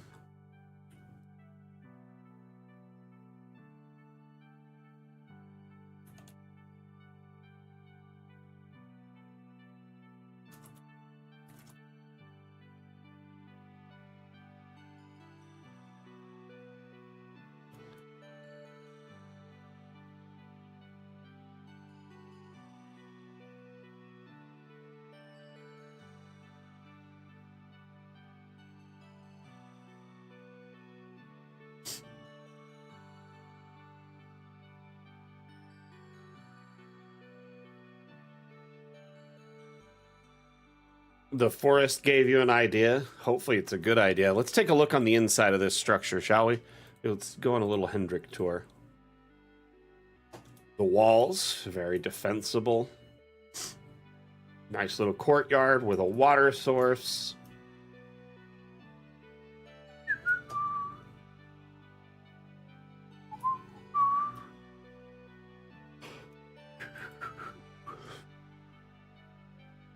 Bakery! Let's bake some bread.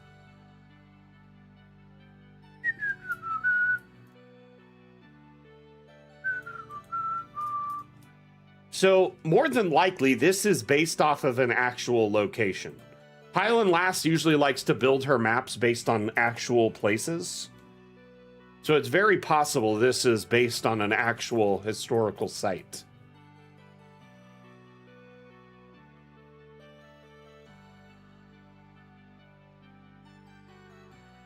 Homestead would be a good one.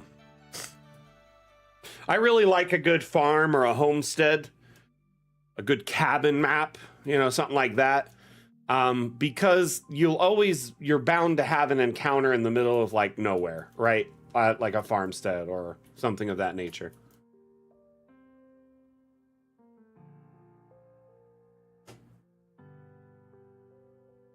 What a lovely room.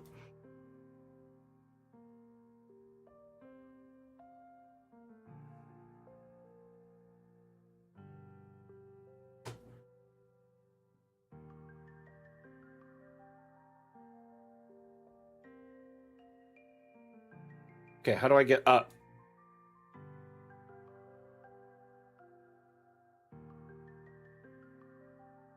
Okay, there's the stair. Okay.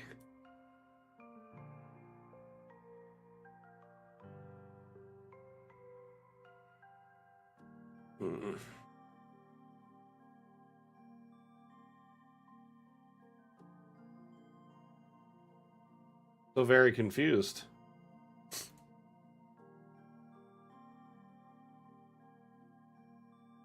Do y'all see a way in here, or am I crazy?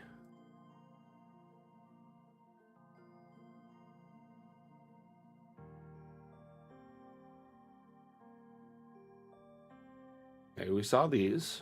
Oh, there's the stair. Okay, how do I get to that stair? There's no way to it. It's all blocked off. I think there's supposed to be a door here. There's no secret passage, and I think there was intended to be a door here. I can't be 100% sure. But there is definitely no secret door here. Let's check the level below. It could be a secret door, and I'm missing it. None on this side. You can see through the arrow slits on these, but there's no access point.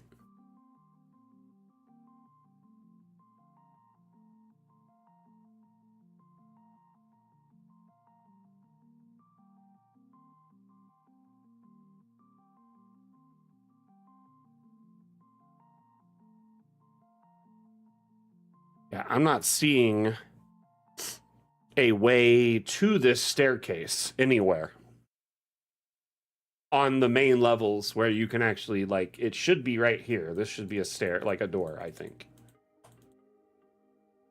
Because this hallway is an errant hallway that goes nowhere. So my belief is there should probably be a door in one of these.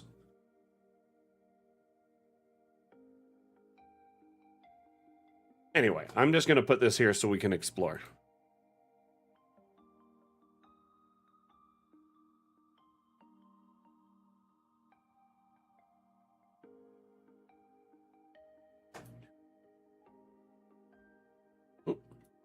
Okay.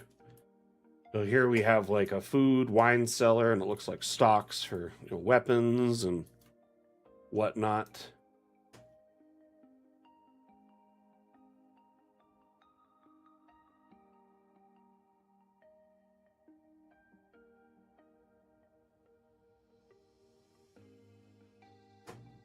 Oh my goodness. I keep jumping over the edge of that stair into the corner.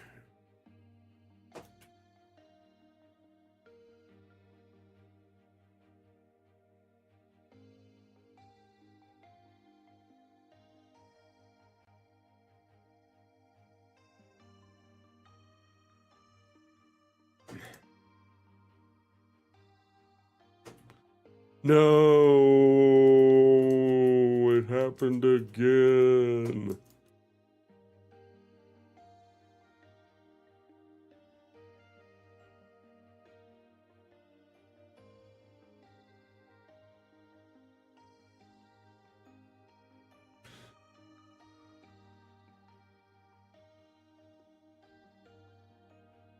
Alrighty.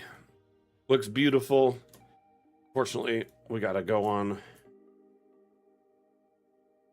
to another map. Highland Lass, I truly hope that was the intention, where there was supposed to be like a door here. I cannot find the way up otherwise. Anyway, alrighty, everyone, on to our next map. We've only got 4 left. This one's from Boyachi.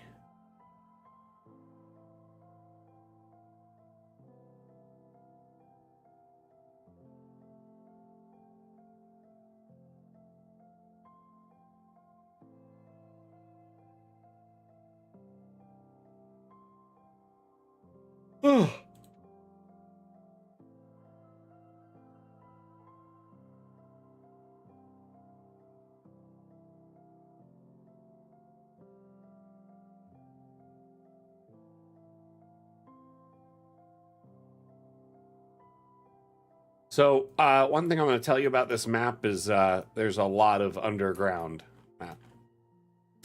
You actually live on a homestead? Nice, I'm jealous. I think that's where our family trajectory is heading in the next few years. We live in a city right now, but I'm getting sick of the city life. And I grew up in a very rural town that's kind of grown over the last, 20 years and gotten a little bit larger. And so I'm thinking of moving out in the middle of the forest or the desert or something, building up a piece of property.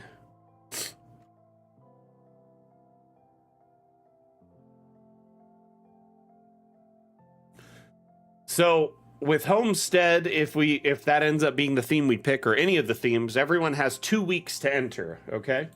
So you have between now and the end of day, whatever theme we pick before the end of the stream, by the way, we'll pick it before then.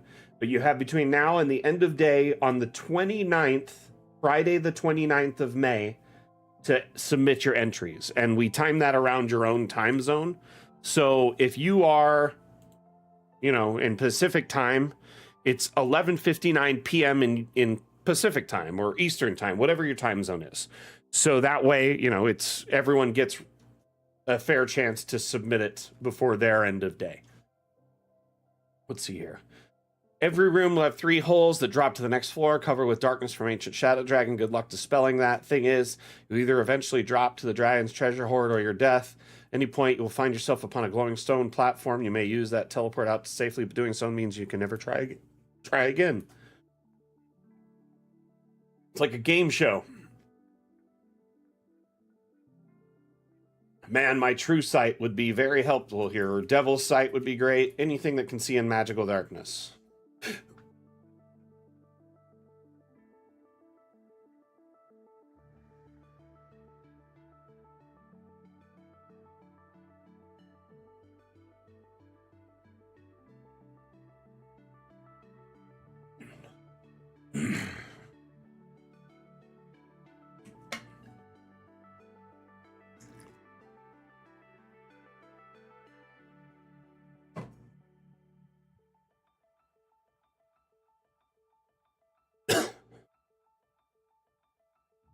So basically every floor, there's 1 safe, 2 bad. And if you pass, either you get to select or you roll. Yeah. I wouldn't make it solely off luck. I'd let my players choose. But honestly, if you have you could see through magical darkness, right? Or have true sight. Yeah, it's basically deadly pachinko, right?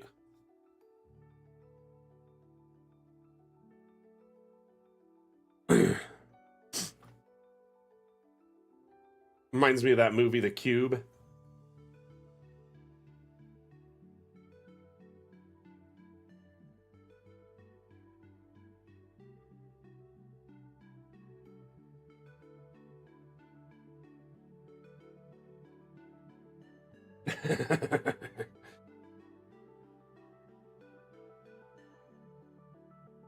But as you can see, it just keeps going down and down and down and down with a random trap. And then eventually gets to the bottom. 39 floors of this.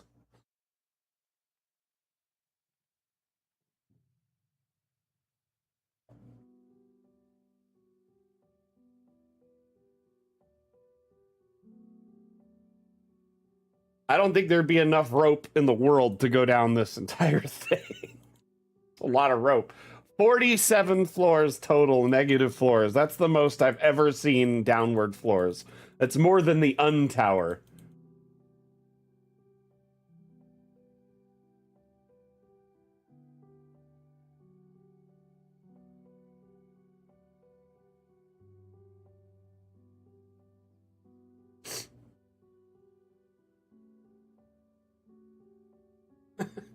$500 feet of rope. Goodness. How many checks is that, Mondu? Ugh.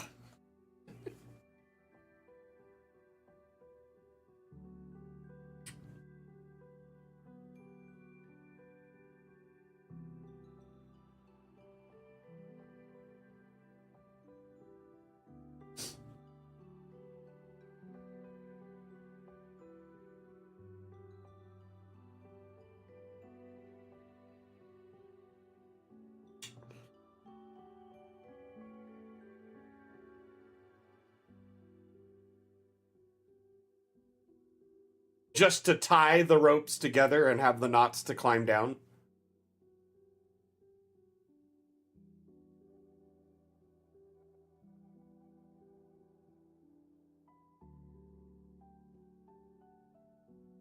Oh. Ow.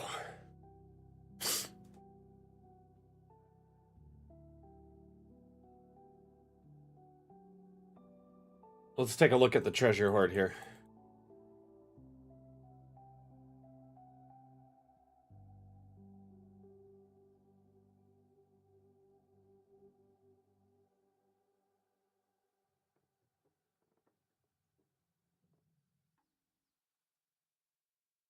What does that say? Congratulations, you made it to the bottom of the Tower of Fortune in one piece, surrounded by riches. Hope you brought rope. If you did not, take a small purple crystal. You can use it to teleport yourself back to the entrance and back to the big crystal in front of it. As I do not even think your bag of holding can take this all in one trip. Funny. Portable hole for the win. I just open it up on the floor and let it all fall in. Well, first I do detect magic to see if there's any magical items mixed into this. I take all the magic items and put them to one side, because those could have a pocket dimension in them.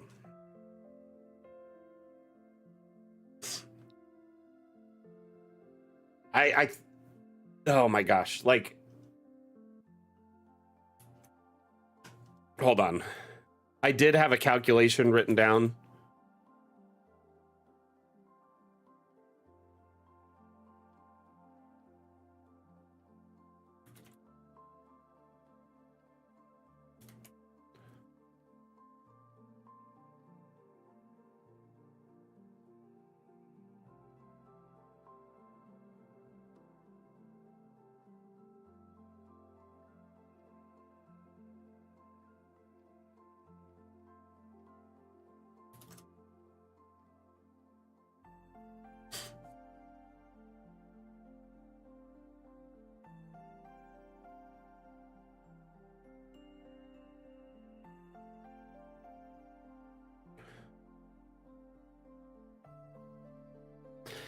Yeah, a portable hole can hold like 340,000 pounds of gold.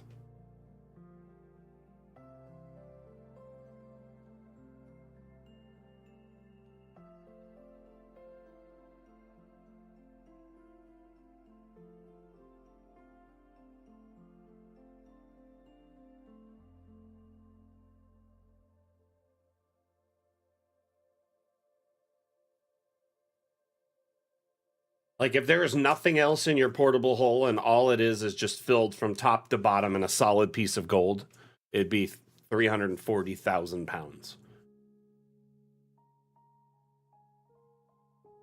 That's a lot of gold. All right, next map. Let's see here. We've got Tower Prison by Cosmo Curo.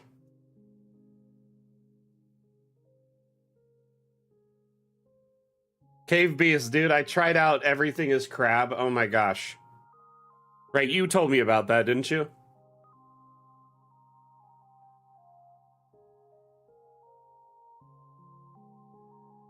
Yeah. I was playing it for like 2 hours last night.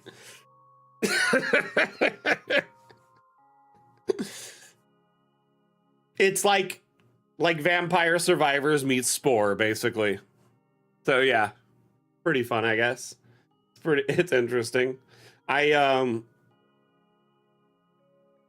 kind of, so when I was growing up, there was a game that was a lot like these kind of like, you know, one versus everyone games. And it was called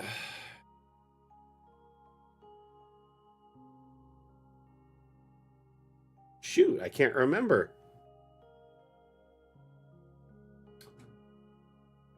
Yeah, we're talking about Everything is Crab at the moment. But I was saying there was a game I used to, Crimson Land is what it was called. And it was like, essentially you were like a soldier fighting against like monsters or aliens, and they just start overwhelming you, and you'd pick up better and better guns and upgrades. But I feel like that's the first game I ever played that was that style of game. And now, like, so many games are that now. It's like crazy how many different games use that style.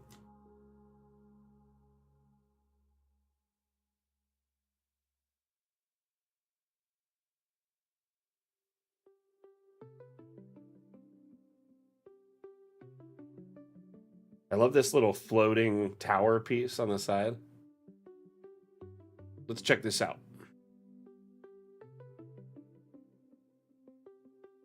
The Alchemist had oddly shaped feet.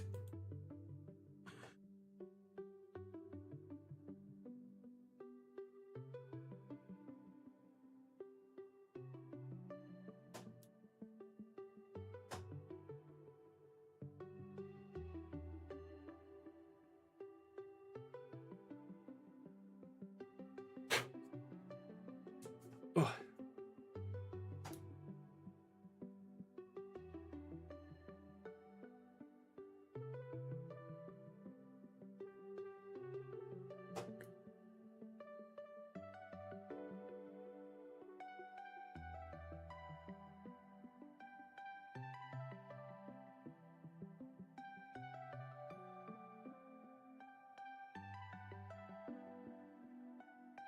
I've only played a few rounds so far, so I haven't even really developed a strategy or learned a whole lot about it. I think I played for maybe 4 or 5 rounds last night. I've only been able to beat like a boss a couple of times, like the mini bosses that come up in intervals. Like last night, I beat the kangaroo boss finally, the punching kangaroo. I ended up getting like to level 4 Stinger. And I was able to like just absolutely destroy people. And then I had this perk that would make mushrooms pop up near me, and I would also put out poisonous spores around me. So the mushrooms were popping up, giving me like boosts constantly and boosting my evolutions, and like I was one-hitting most mobs with my Stinger. Evo? What's the game about, Watchtower?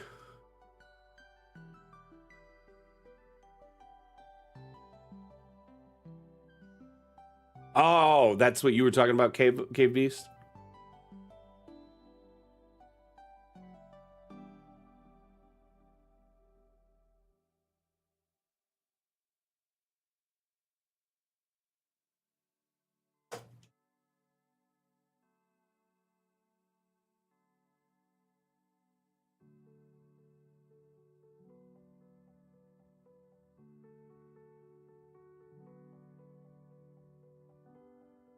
Ah.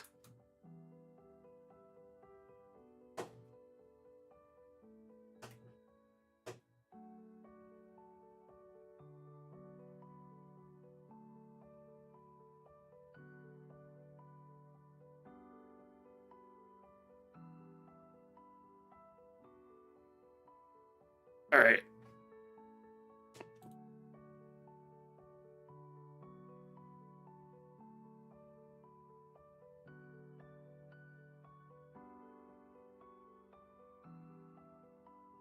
Last night I had such a funny combination. I was like a snail looking thing. I had like a shell, and then I had like ripped abs. My character did. He was like blue, ripped abs, shell, like 10 eyes. And then there was like a poisonous cloud following him around, and he had a big stinger on the back.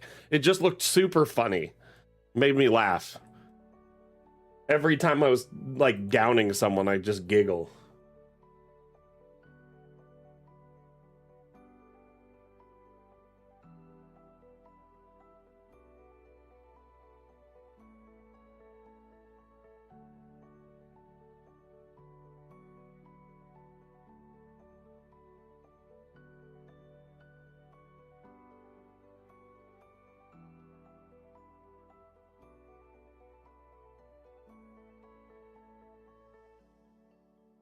A conspiracy therapist. I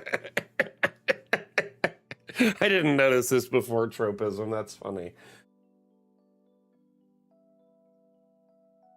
That's too funny.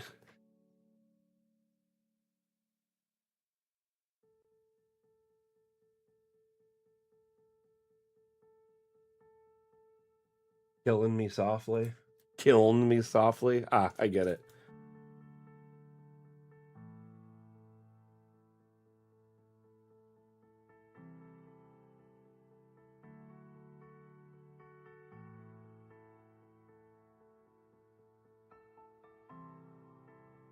But yeah, conspiracy therapist is pretty funny. The right tool for the job. Okay. Okay, who's the punny guy? Yeah, this little village is quaint, for sure. We make ice.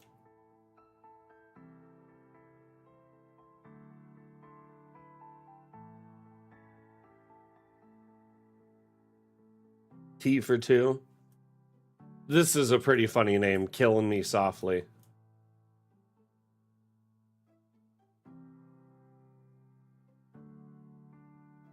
I'll probably make a little teaser about that soon, Mondu, showing the like headstones and stuff.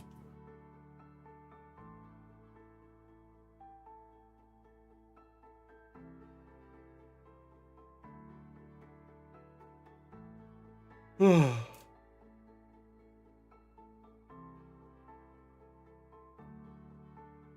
a very lovely little town, though.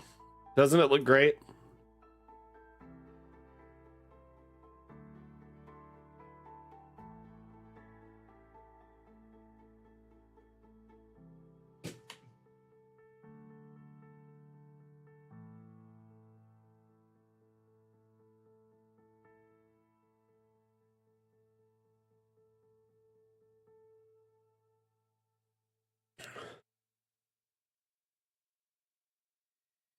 Very good. The roof work is especially phenomenal. I like the kit bashing you did here to make all these interesting shapes. You've really kind of found your niche, my friend.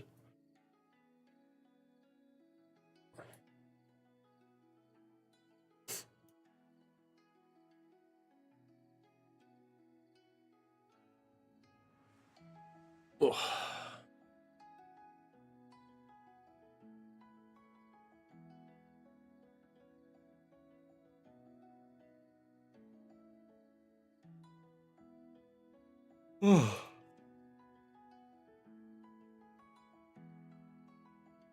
I think my favorite part of this whole area was this custom stair.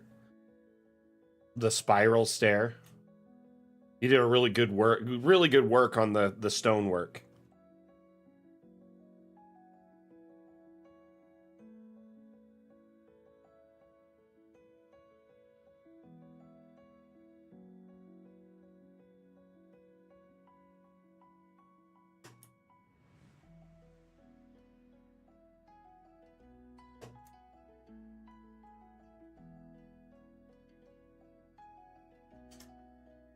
Wonder what it's like to have the only air-conditioned house in the whole desert.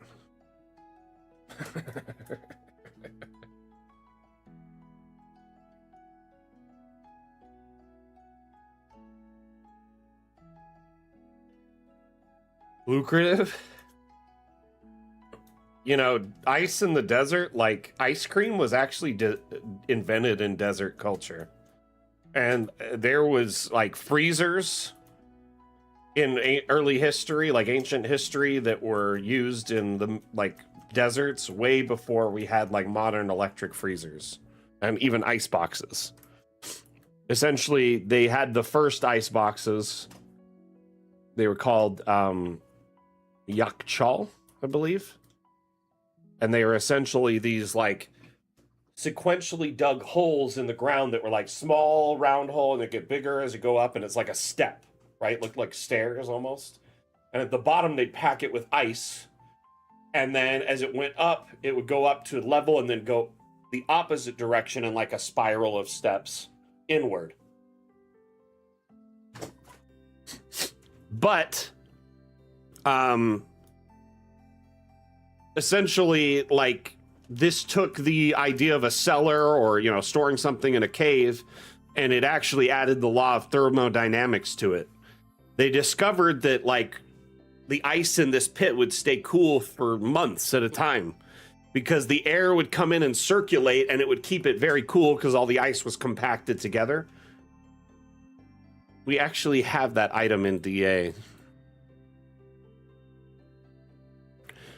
These here. Kind of large.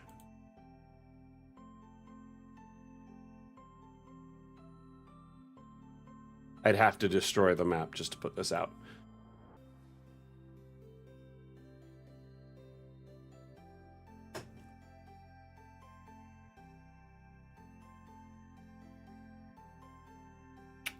Interesting. Interesting tropism. Really like this build, though. Very good work.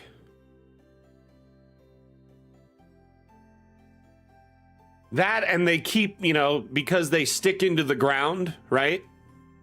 Maybe we need to offer one that's a little bit smaller. Or one that isn't pitted. Or it's two pieces so you can separate it, you know? Yeah, a smaller one would be nice.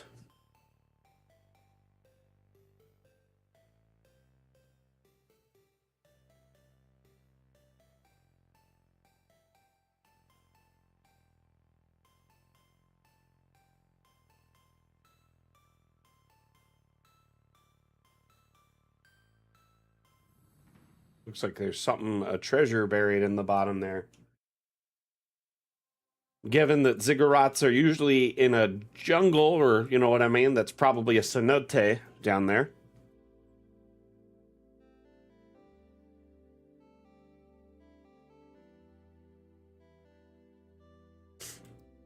This is a very interesting ziggurat style.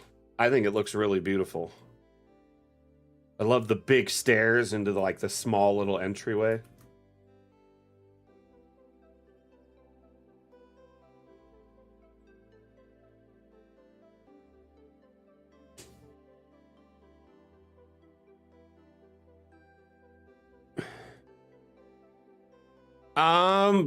What was the highest vote so far?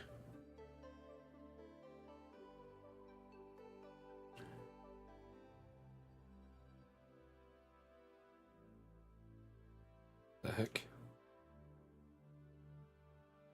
The token sank into the staircase. I couldn't even move it.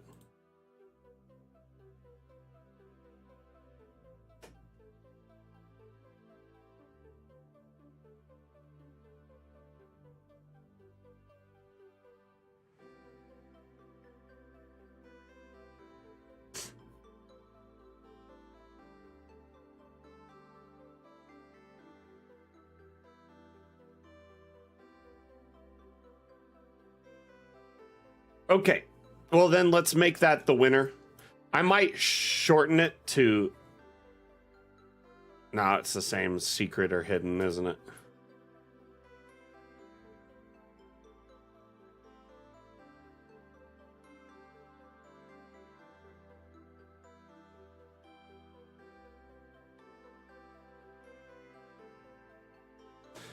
go dive in.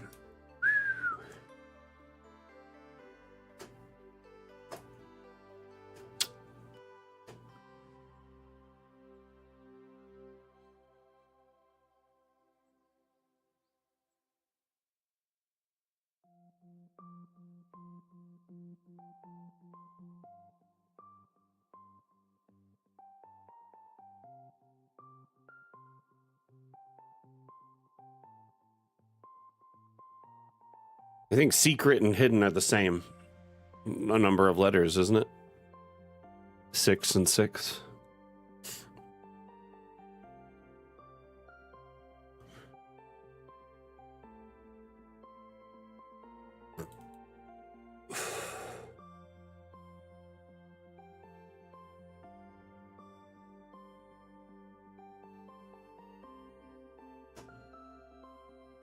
So our next theme is Hidden Place.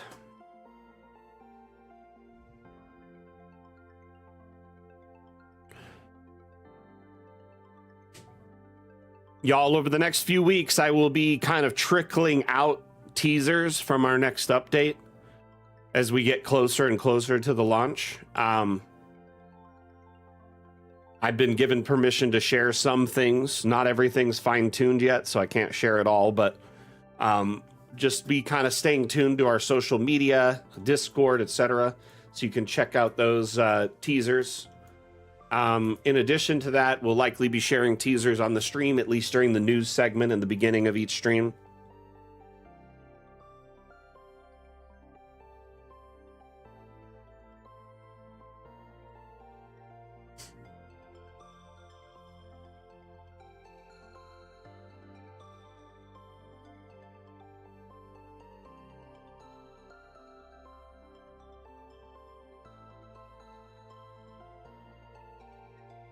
I really like the roofing.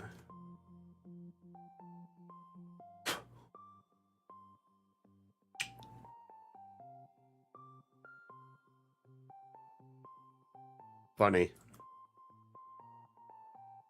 What inspired you to do that? Just for fun or what?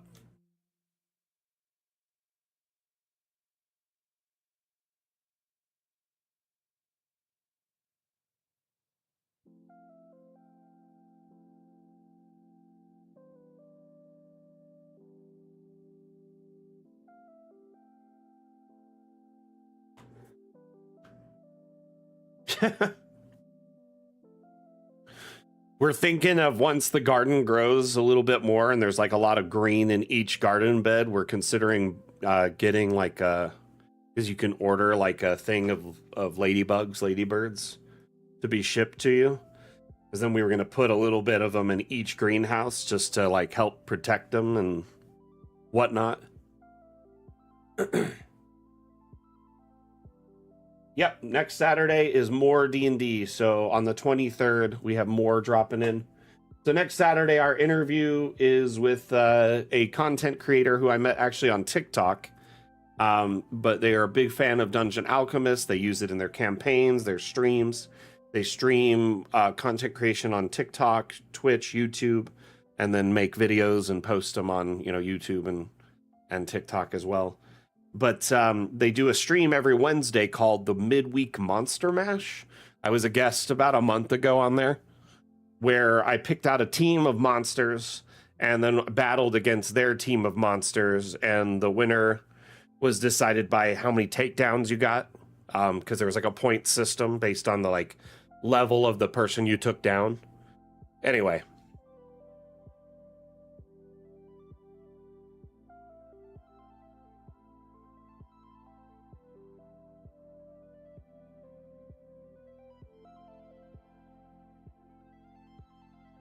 I'll have to double check my schedule for the 6th. I can't remember who it is. Though I might be taking some time off soon. So I'm kind of considering not scheduling out way in advance so I could, kind of plan some time off. I need like a week or two to just recharge, and the summer's the time I like to do that because...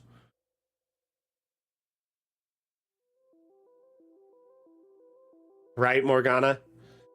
But I absolutely destroyed destroyed more in the midweek Monster Mash. I think out of all of them he's done, I was the first person to wipe him. Meaning he did not get a single point on me, and I scored over 40 on him. Yeah, I think Quentin's our first one in June, but I need to double check the dates. Yeah, the Mondo video should be live. It's just last week's stream, last Saturday. It's on YouTube and Twitch. I think I might have forgotten to drop the link in Discord, but it's still live regardless, like the VOD. I need to double check my schedule for the Quentin. 1 minute.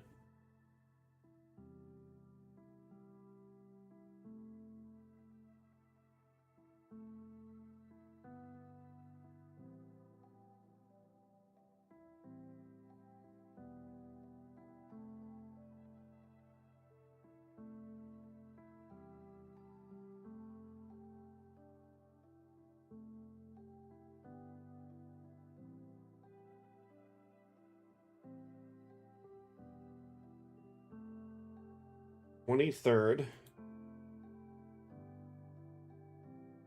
Darn it. So I might have gotten my days mixed up and scheduled him on the wrong day. I'll have to talk to Quentin and get it sorted out. But right now in June, I have him scheduled for the 13th, but that's not a day for the Damn show. That's the Damn Challenge date. So I might have gotten my dates mixed up because I scheduled so far in advance. That said, I'll talk to him, but most likely I might be taking a couple weeks off next week or next month so I can just recharge the batteries, get some sun, go do some hiking, maybe some camping. We'll see.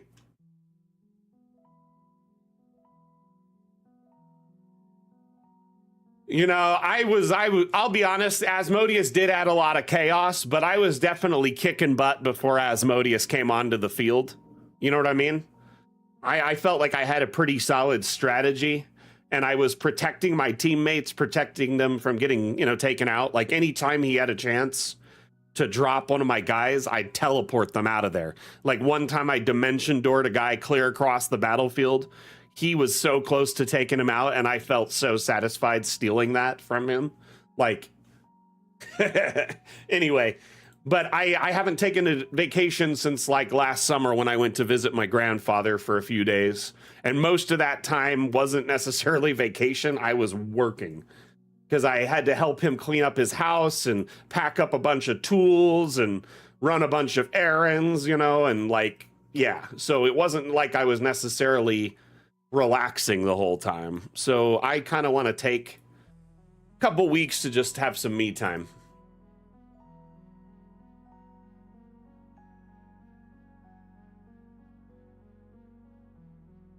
That said, Morgana, I do think I over prepared. I honestly thought he would wipe the floor with me because he does this like every week. So I'm thinking he knows like all the coolest characters, all the best monsters to build a team with. So I think I over optimized around being like extra mobile and having lots of actions and like, because I wanted action economy, summons, and mobility. That was my three things. Like range a little bit was important as well.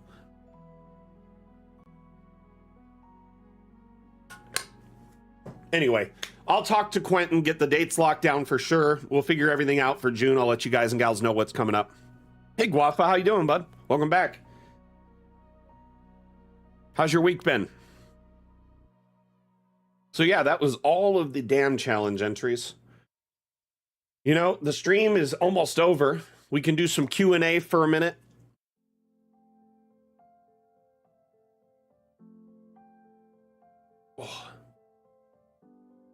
Oh, happy birthday.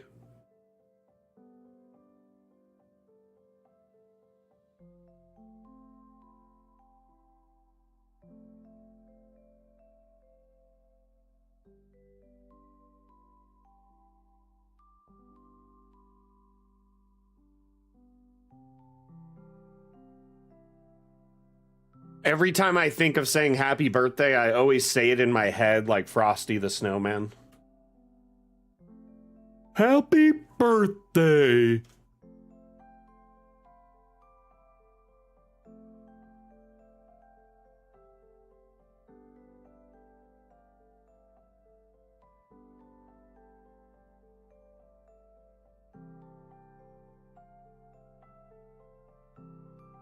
What's a Merilith?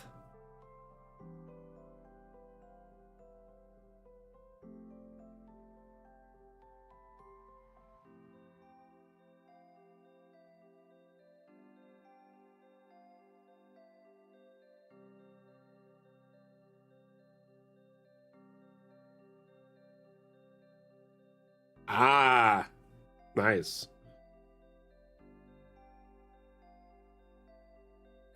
Very cool. Well, for the last few minutes of the stream, if anyone has any Dungeon Alchemist questions related, inquiries, support, you need guidance with your map making, please let me know.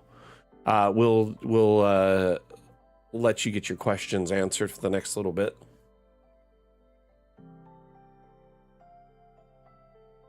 So Guafa, suggestions go to our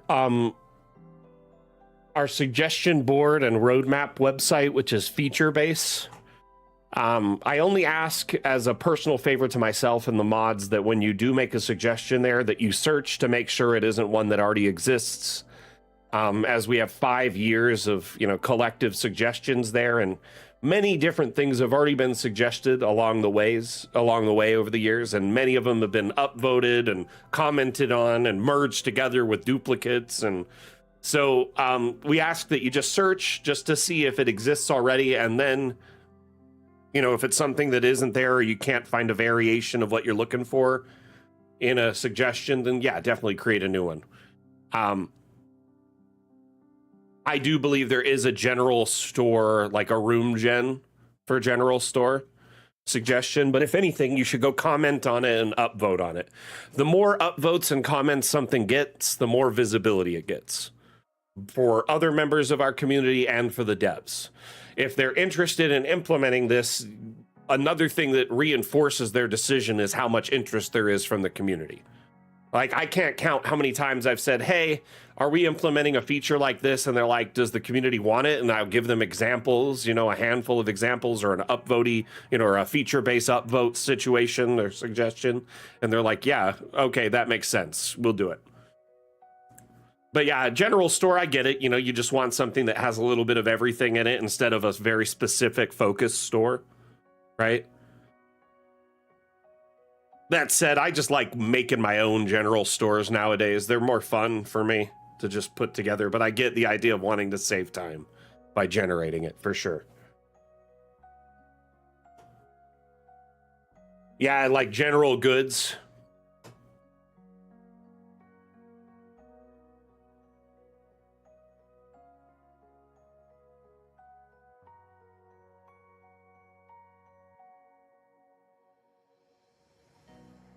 It would be nice if we got like a cobbler, so we had more shoe variety, and a tailor, so we had more clothing options, and you know what I mean? Like the tools associated with each.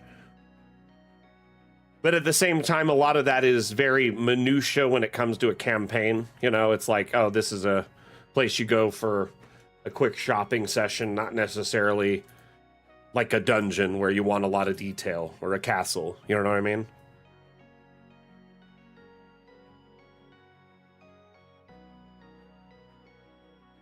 But yes, I understand your desire for wanting more store types that just automatically generate to save you time.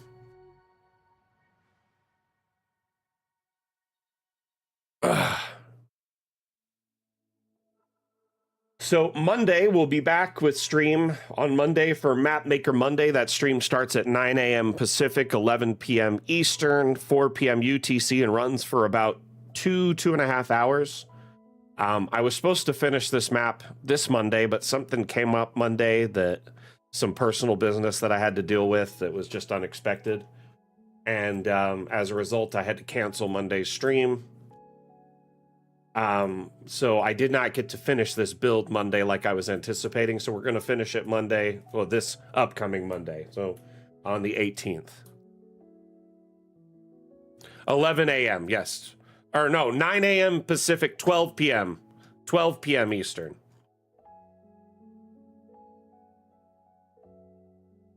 $12 p.m., my bad.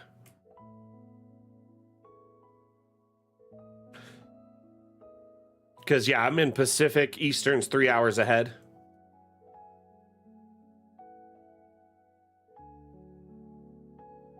Are you in Central?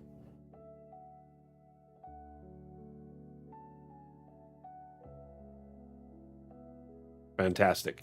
It looks like Atlam also found a suggestion that you can, you know, add your vote to and kind of,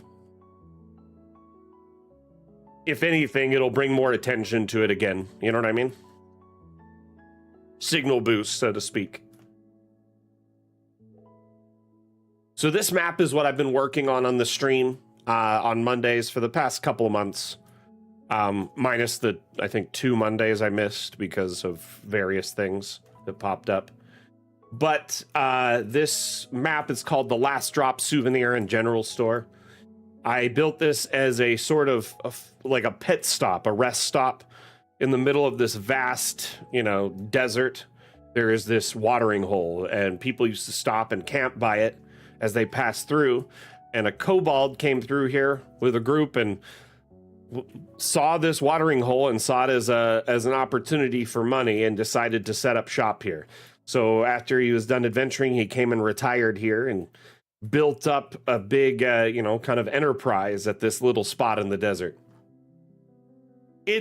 I need to do finishing touches on it for lighting and then put up a description and publish it, so it'll be finished Monday. It's pretty much done, but by the end of the stream, we'll be picking a new theme for our next build. But yeah, I need to do abstract and regular lighting, and then just double check to make sure I didn't miss anything. You know what I mean? Final checks, if you will. First person checks. And then, you know, publish it with a description.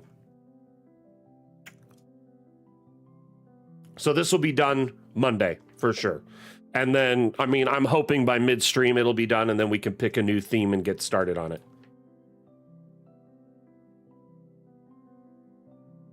When I say 2 months, by the way, that was only like an hour or two a week for 2 months. So it wasn't like a daily, you know, it wasn't like every day or hours a day for 2 months. I'm not that slow by any means with my map making.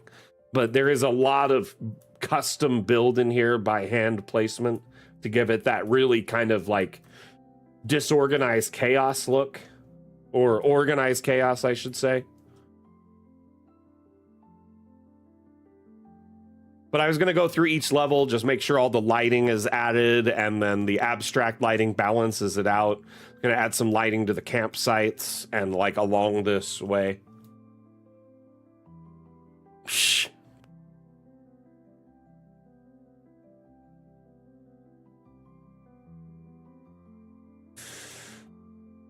Yeah, someone was like, man, it takes you forever to build a map. And I'm like, you know, I encourage you to try and build a map with people asking you questions and like wanting to talk to you constantly. Like, it's not that easy to do any task while you're constantly being interrupted.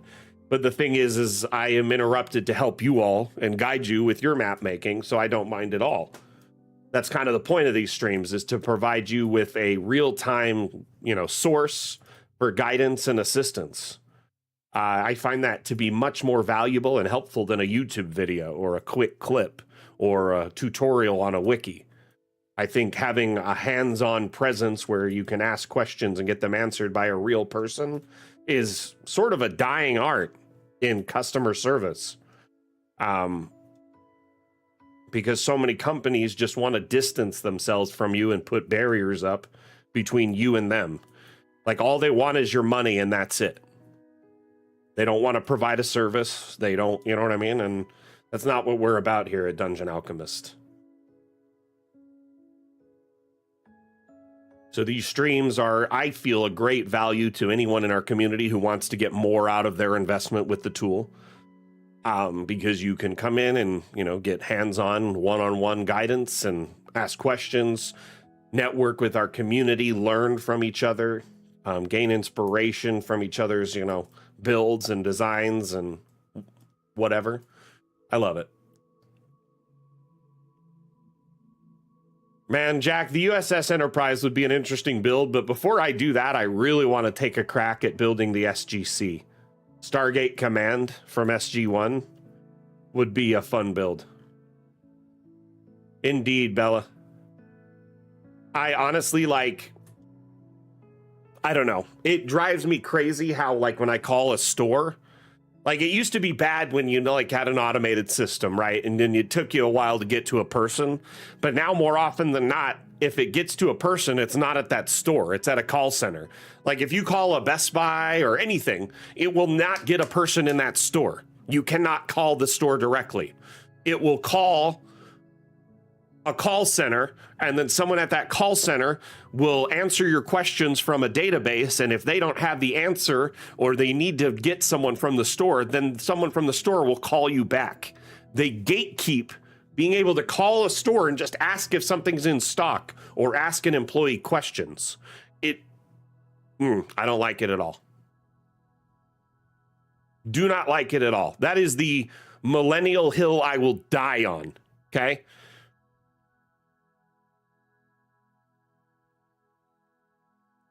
Customer service should be face-to-face. I don't believe in that customer is always right stuff. I think that ruined a lot of consumerism. But I do believe that you should have someone there that someone can talk to, whether it's on the phone or in person, when they have an issue or a problem.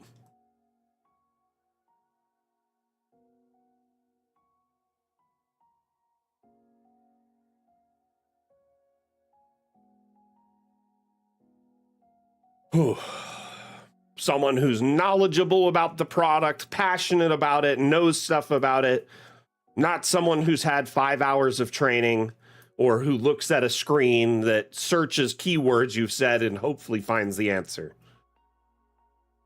I hate how impersonal companies are. And they just feel like they have no obligation to offer you a service that's of value or a product of value, but yet they expect you to help them pay their bills and meet their quarter earnings statements every quarter. Oh my gosh. I could rant and rave about companies feeling like they're entitled to our money and we're just an inconvenience between them and the money.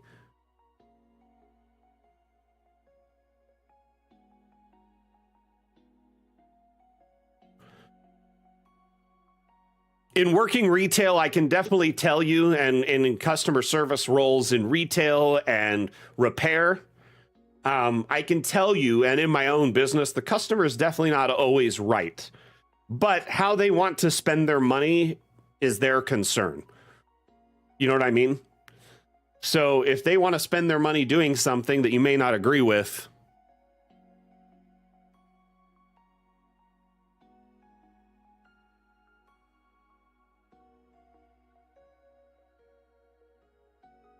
and also, I think a lot of people want to get value for their money. More and more every day, our dollar doesn't go as far as it used to.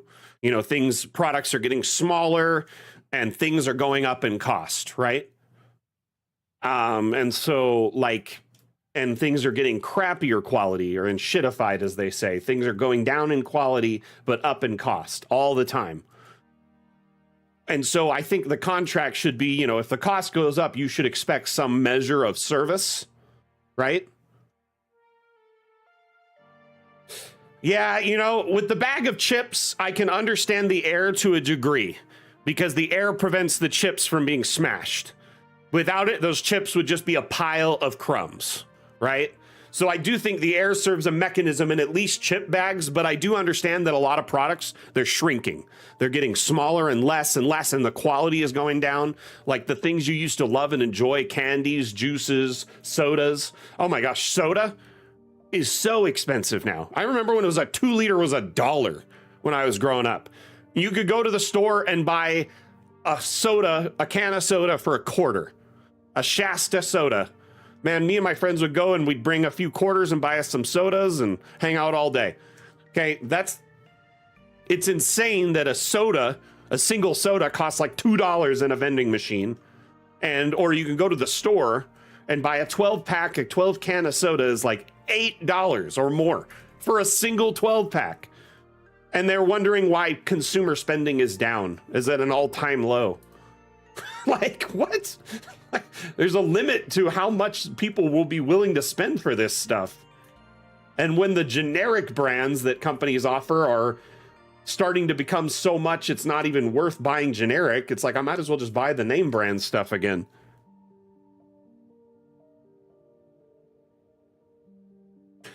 I have one thing I have enjoyed is certain things that have like set sizes that you're used to. Like a very common size of milk in the US is a gallon of milk, right?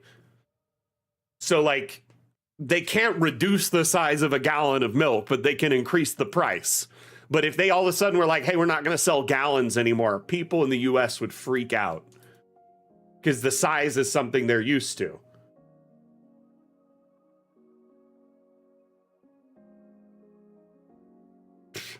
Man, the generic coffee. Okay, I remember before the pandemic, a can of generic coffee was $5.99 for the can I get from Kroger, from Smith's. That same can now is $14 in like 5 years. It's the same size. The quality hasn't gone up. There's no difference in the quality or quantity whatsoever. It is just double the price, almost over double the price. Chips, they didn't have standardized sizes, so they slowly started shrinking. Pringles had a standardized size in their can, so they can't like shrink the can much more. They kind of made them a little bit thinner, and the Pringles inside don't fill as much as they used to. Man, there are burger places out there, Jack, along that same lines. There's a few of them out there that like, if you're like, hey, I don't want pickles and I don't want lettuce, they'll deduce that price from the cost because it's a material cost that you're not using, right? I've always wondered why more places don't do that. And in the same end, if I'm going to bag my groceries, something that you pay employees for, then yeah, I should get a discount on my groceries if I'm bagging them. On the other end, if I'm doing curbside pickup and you have to go pick up my order and bring it out to me, end to end, I wouldn't mind paying a small convenience fee. So I think the inverse should be the same if we're providing convenience to them and saving them money. I'm also of the mindset, though, that like when you buy a car, all of those logos on it should be taken off, or you should be able to buy a car without the logos on it that looks normal. Like when you buy just the average car nowadays, how many logos are on it? Just look at it. Front, back, inside. It'll say the name brand and the name of the car at least like 10, 20 times. I do pay more for curbside. Delivery and curbside have convenience costs.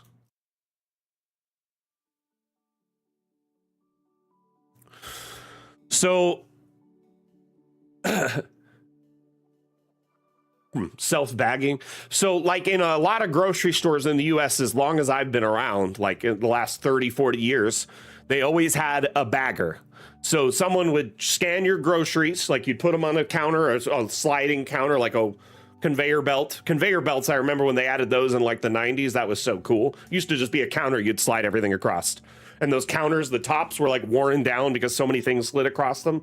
But anyway, there's some, minimum wage employee working in tandem with the check person, and they bag your groceries up and put them in a cart for you. That's like a pretty normal thing in the US.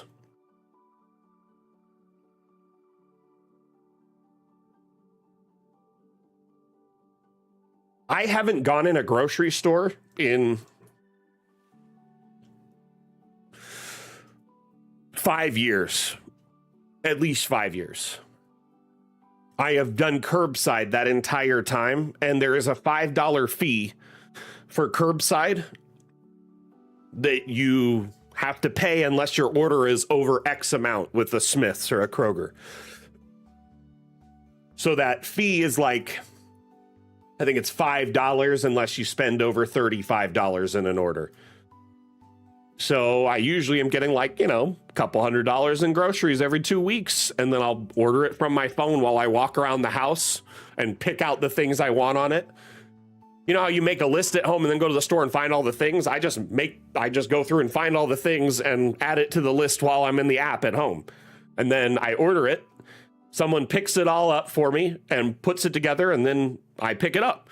If there's any problems with the order, like say I get produce that's bruised or a can that's dented, I can immediately get a refund or just exchange it. So like for me, the convenience is so nice. Not having to go into a grocery store, get stuck behind people in the checkout lanes, or self-checkout myself, or like, you know, look around for something for hours in the store because they moved it, or deal with people standing in the middle of aisles talking.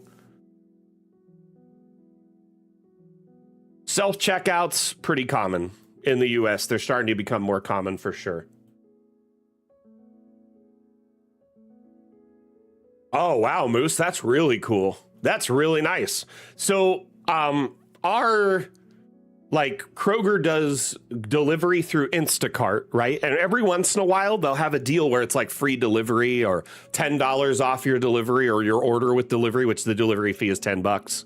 So on occasion, I'll do the delivery, but almost every time I've done it, I usually get paired with a person who it seems like this is the first time they've ever grocery shopped in their entire life. Like, they've never, I don't get it.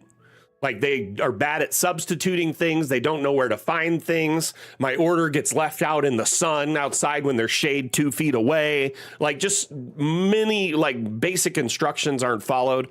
So I don't like delivery with groceries. I think that's just, most people don't like change. It has nothing to do with being an adult, you know? But yeah, if your favorite food gets moved or they change the aisle and you have to find it again after you getting used to it, oh yeah, that drives me crazy.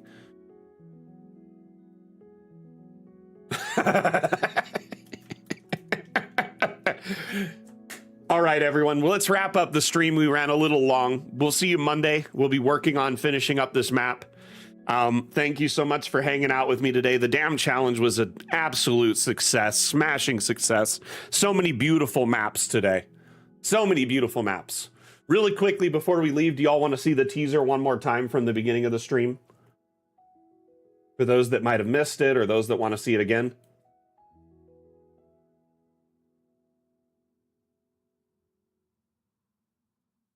Object grouping.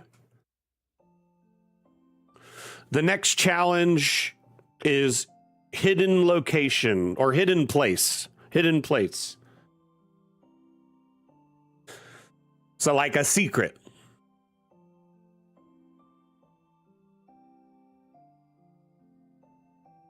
Secret room, secret stash, secret cabin in the woods, whatever.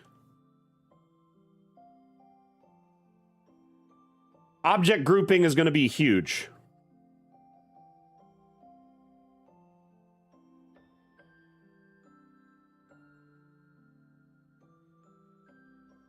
Secret tunnel,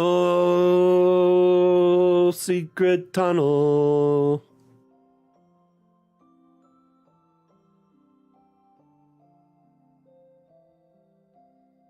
About the play button.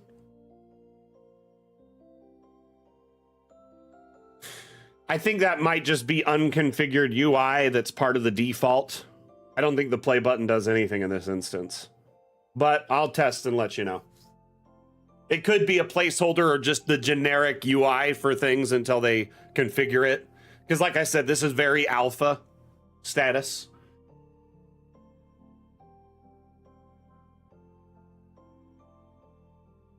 Anyway, very soon, object grouping is on its way. That'd be funny.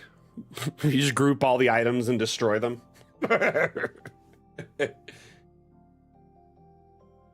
All right, everyone. Thank you so much for hanging out. Had a lot of fun.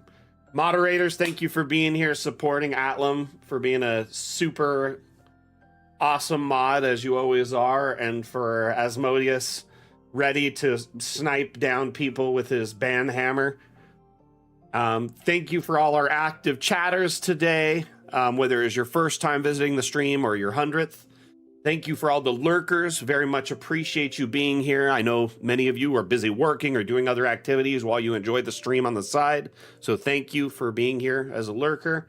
And then lastly, a very special thank you to everyone that participated in the Damn Challenge. Your submissions are what drive this, this community content and event. Without your submissions, without your time and effort and passion towards this project, it wouldn't happen. So thank you for all the amazing tower entries, for sharing them with our community. And again, congratulations to Swedish Cook on winning the Damn Challenge. I'm going to run a quick Dungeon Alchemist themed ad, and then we're going to wrap up the stream. All right, everyone? Hope you have an amazing weekend, and we'll be back on Monday with Mapmaker Monday, 9 a.m. Pacific, 12 p.m. Eastern, 4 p.m. UTC.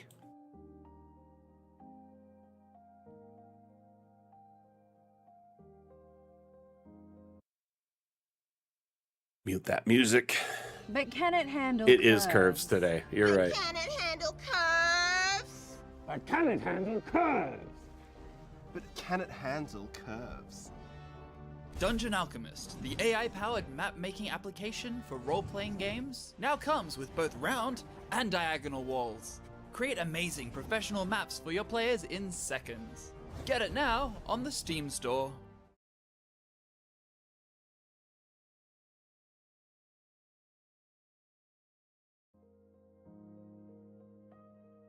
Thank you so much for tuning in. We'll see you next time I give a damn. Mac out. Bye.